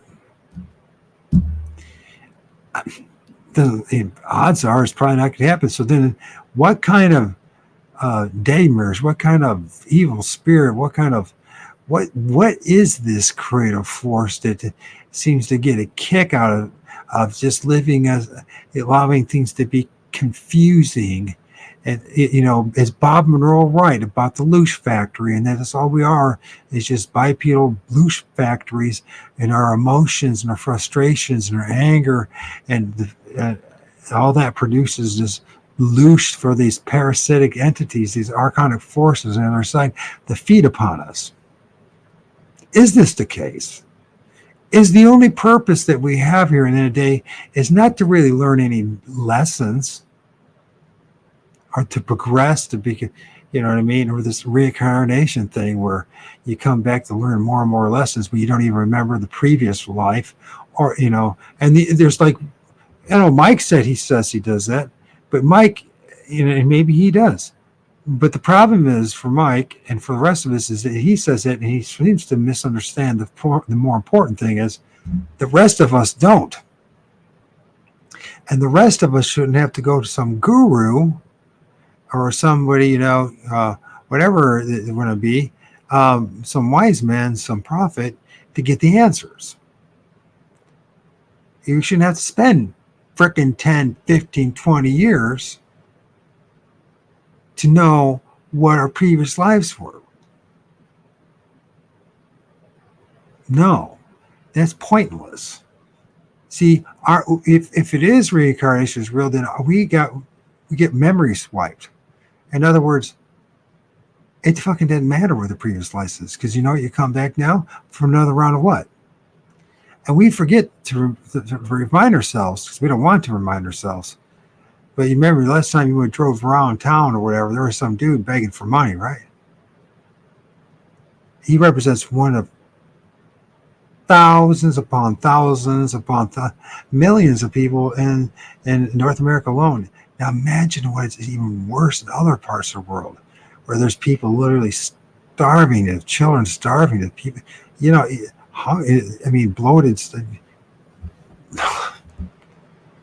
The suffering.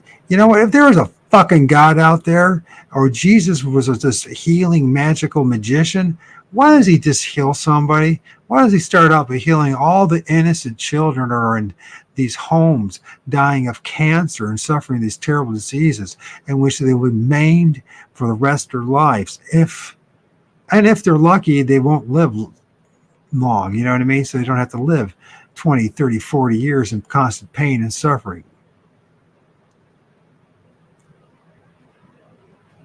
What kind of place is this?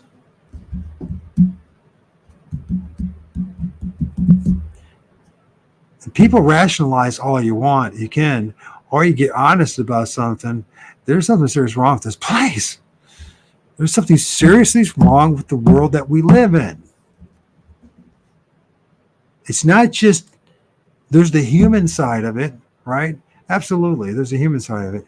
But then there's this force, this super force, and this world itself. The super force is so super. These genetic engineers are so amazing that the one thing they made sure is to have us designed to have nearly 5,000 genetic flaws. To live most of your life, we got a back and a spine that's absolutely a mess. Every single one of us. The design of the human body is a tragic disaster unless you design a group of an entity of beings to be used for slaves for something.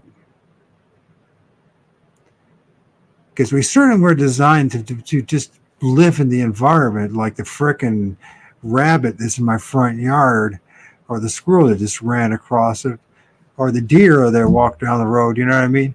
No. We do not fit in this place. And you can say it's evolution, but if we're not, it sounds to me like it's devolution. We're devolving. And we're desperate need for the technology in order to survive in this place. And you say, well, I don't want to hear this. Well, the problem is we need to start talking about this collectively. We need to stop living in fantasy, and we need to do as best that we possibly can to get back into reality. Like, just a few generations ago, people lived more in reality because they didn't have an option. Now we're in La La Land.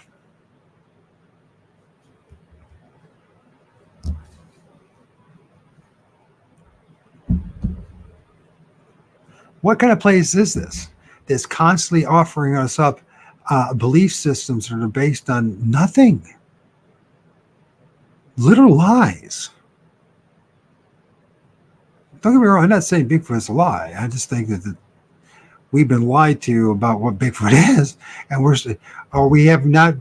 we're being deceived, or we're not having it revealed. And this whole nonsense about it's worthy enough.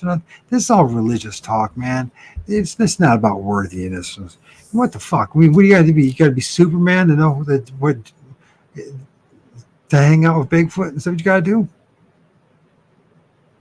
Got to be Wonder Woman, Superman. You got to have all these superpowers before you can. This is bullshit. It's absolute bullshit. If it is true, then if it is true, the system that we live in is so unjust and so unfair that, that you have to become a superhuman being and just have your vibration right in order to happen, or else you'll never get a chance to do it. At the same token, these things, when they show up in the flesh, apparently there's these squads of these platoons of these these soldiers, and they're hunting them all down, right? And so I feel that the Bigfoot's fucked, man, right? But the thing is, so are we, so everyone's fucked. Bigfoot's looking for some people to hang out with that are good enough and worthy enough to hang out with, and they're not finding too many of them. And when they do show up in the physical flesh, apparently they get pecked off and shot, or sold in the black market in Russia or something. You know what I mean? Whatever the latest story is, with no evidence. And you must understand what I'm saying about this. I've seen Bigfoot, at least what people say what Bigfoot is. It got literally 15 feet in front of my face, which was standing next to that Crow Indian medicine man. And the second time he got closer, but at that time it just manifested.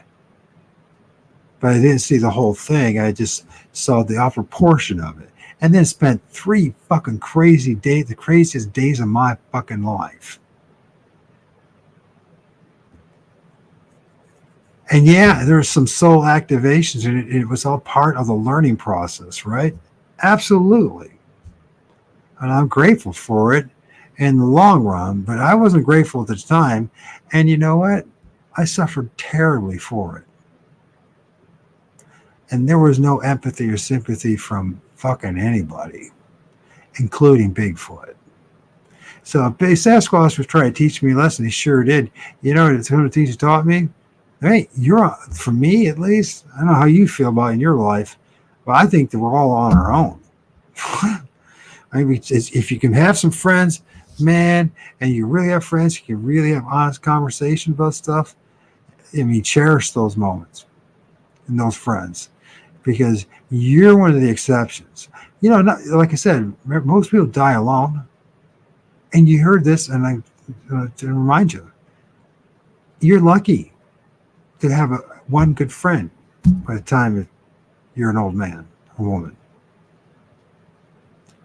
It's not just a statement. That's just not exaggerated. That's literally the case. It's one thing to have a lot of acquaintances and maybe have some false friends or people you just hang out with because you don't want to be alone. There's another thing to have a good friend. And a good friend is you can be who you are and talk the way you talk. And as long as you're doing the best you can to be respectful. But if just because you don't like what somebody says, that doesn't. And you bail out, which I totally expected would happen, by the way. So, because I understand, what I'm dealing with. So, anyways, folks, thank you for listening to my rant. And I appreciate the few of you that stuck around. One of the weird things, too, is I tried to go on Rumble. I really, honest to God, did. And you know what happened? They wouldn't let me get on Rumble again. The setup of StreamYard and Rumble is a mess. And it shifted the other two channels that are supposed to be on YouTube over. Literally, it did. It shifted it over to my channels on Facebook, because I know damn well I didn't put them up. The two channels on Facebook, because I'm not getting any traction on Facebook as far as views. And so the first half of the show, I'm like trying to figure out how to transfer the live over to YouTube from Facebook. So the learning process. I don't hate anybody. I don't hate Mike. I hope you have. But you know what? If it's a problem, me asking questions and saying, how do you know this? I mean, I've had enough storytelling. I don't need any more stories. I want some proof about stuff. You know what I mean? I don't need another scary story. And I don't need to just don't care. I mean, or not even just a scary story, but another story. Story time for Michael Adams is over. I'm 56 years old. I want the fucking truth, and if I can't have it, then I'm holding something accountable. And okay, it's fine. So in the end of the day, it's understood that you're asking for things you can't find an answer, right? Well, then, okay, so if there is something on the other side, and there is, like, say, a council or a Godhead or something over there, I'm going to give them a piece of my mind, and I don't care if they, yell at me like 1,000 Bigfoot screaming at my ear, and they, I'm going to keep at, because you know what? I'm not just asking the questions for myself. I'm going to be asking that entity, that being, or whatever the fuck these things on the other side, how they can live with themselves to allow billions upon billions of innocent people, children, adults. Adults are just children and just as well. They're just human beings. How could you allow this to go on for thousands of years? And how could you cause and allow so much pain and suffering? And how you could just sit back and lie to us and let this whole thing about free will? No, it's a very limited free will, people. You just have just a very limited free will. It's very fucking limited.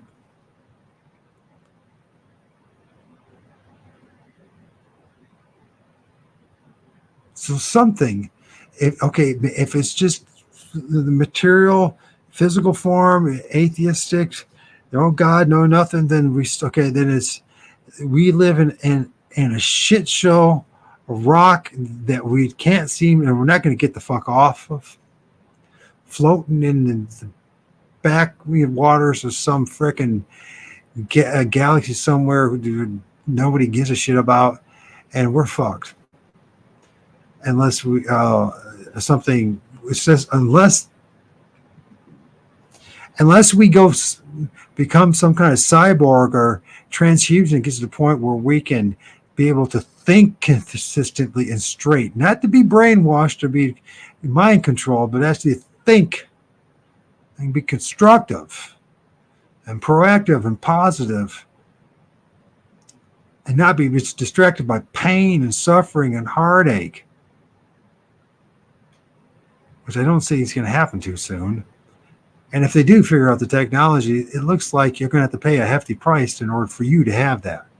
The rest of us, they're going to reduce that like they use like every other technology to wage war on us trying to enslave us. It doesn't matter what it is. And all you have to do is just pay attention. So this is, I don't like Alex Jones that much, but the one thing he did say that's true, prison planet it is. Of course, it wasn't even his idea, but he made it something that's a household name, right?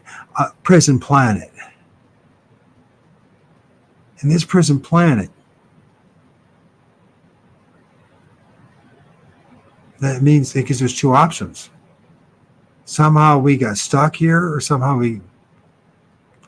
we're stuck for whatever reason. We're stuck here, and it's going to take a long, long time before we ever find that paradise that we're all dreaming of for our grandchildren, our great grandchildren, etc. It doesn't look like it's going to be happening,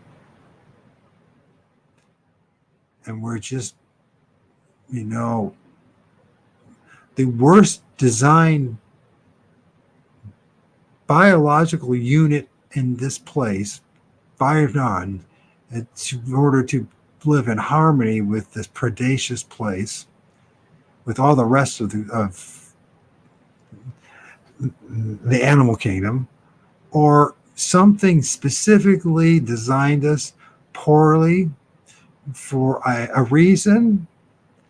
And either it is true, either we're just loose factories to produce these frequencies, this energy, these emotions, these feelings, so that these archon forces could feed off us, loose, or something designed us to be poorly designed us and just fucking left us here. Maybe. There's a theory out there that people say, like the aliens and all that. The reason why they're, supposedly harvesting eggs and abducting people is to genetically modify us and make us a better unit. All I got to say is, I have not seen any remarkable change around me. I don't know about you, as far as human beings. And becoming like super soldiers, amazing individuals. There's always there's people that stand out. They got the genes, but for most of us, we're nothing special. We know we're not any special. We're no different than anyone else. We're just average thinkers, just average people. You know what I mean? Just getting on with life. The genetic manipulators, the creators, the gods, they're doing a really shitty job. I would be embarrassed if I was one of them. I'd be absolutely. Maybe that's the reason why they're constantly harvesting, our women's eggs and men's semen and making these hybrid babies, because they realize they fucked up and they can't. And they apparently they're so incompetent. They've been doing it for so long that they still can't get their shit together, right? So they have to keep on doing it, right?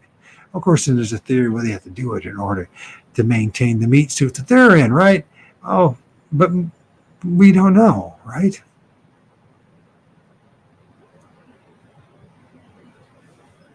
Some people say so.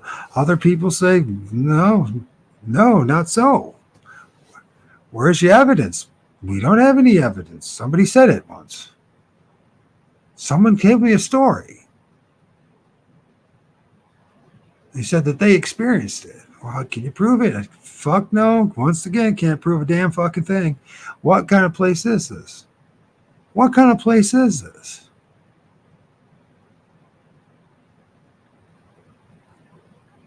So it's the mysteries that make life more interesting, right? Right? But are we supposed to be stuck for eternity, just recycling the same old mysteries? Or rename them? You know what I mean? Once there were fairies, and there were leprechauns, and then there were little green men that are aliens, and now they're all this other stuff, right? We'll just repackage it, give it a new name. Same story, basically. Just new name, new places, new scenarios. And you know what? And when people get tired with that, we'll just give them a new fable. The only problem is those of us who are actually doing the research, and this is why it's so important, like guys like Diesel and others, are really out in the field, really and finding these tree structures and finding this stuff. They're fucking everywhere. So we got a dilemma here. Either there's a worldwide cult of people practicing witchcraft of some sort, or maybe it's, there's a whole bunch of Cub Scouts and Boy Scouts, and that's part of one of their programs is to make little tents and little teepees. You know what I mean? It's okay for the weekend, boys. This is what we're going to do. We're going to find the straightest poles we possibly can, and we're going to strip off all the bark, and we're going to lean them on a tree and take a teepee. Is that what we're supposed to believe? Maybe there's some worldwide cult, and that's part of their tradition, right? If that's not the case, then what the fuck is making them? That's the important thing. The important thing in all this, and I don't see how people can't seem to recognize this. What the fuck is making that shit? Because if it's not a human being, we don't know what it is. And that's the quest. Whether or not the Bigfoot is real or not, that's secondary to all this. I don't understand how people can't see that. We got something physical that's tangible, something that we can actually work on, that we can do something about. That's what we should be trying to figure out. Instead, we're all just like, somebody said it was Bigfoot and tear it away. It's insane. But that, whoever, okay, and the mystery is solved. There's a whole worldwide cult. There's a worldwide cult. We're going to find out tomorrow that literally is almost as big as Catholicism is, right? A Muslim faith, right? I mean, they're everywhere, right? And they just on the weekends as they get together and they make this stuff, right? Or just periodically, a couple times out of the year, right? And we're going to find out that that's true, right? Which is amazing that if that was the case, how none of us know anything. No one's ever brought this up. I mean, is that the people that end up like getting silenced and recently taken out? If the people that expose the cult that's making these things, hear me out, because this is the most substantial stuff. This is the most substantial thing we fucking got to work with. Physically, it's not a few footprints. Great, that's wonderful, but something substantial is solid. We got those tree structures, and until we figure out what those making those tree structures, we don't have a fuck. We don't know where we're going. Why is that important? The more you think about it, it's just like it's so obvious that the big secrets to unlocking what's going on there is who's making those tree structures. What's making those tree structures? I can say it's vampires. It's no different. You saying it's Bigfoot. I'm going to say they're vampires. Now, I'm going to say that it's Barney, the purple dinosaur. This is these Barneys. There's these Barneys. They're big purple dinosaurs, and they get together somewhere, somehow manifest, and they make these tree structures. And you laugh at me, rightfully so. But it's no different than you saying that me or what I used to say is that there's Bigfoot making it. We have zero evidence of it. That's if we could figure out what's actually making those fucking tree structures, we might be heading somewhere.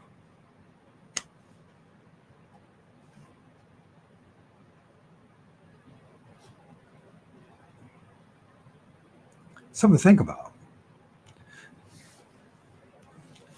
I mean, the next thing that we ought to talk about too, we need to talk about fairy rings and what are they? Those saucer circles or whatever they call them, UFO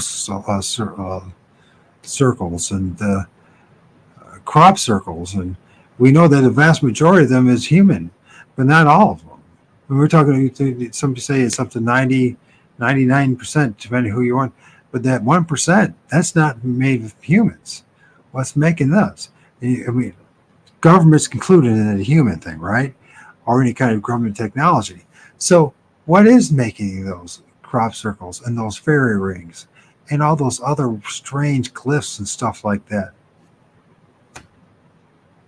I mean, so people say they have this mind speak, and they're put their faith in it. They absolutely, it's 100% Bigfoot. But here's the thing: how do you know that? How do we prove that? How's come you say it's Bigfoot? Someone else says it's an alien. Someone else says it's just their mother, the past their deceased mother, and on it goes.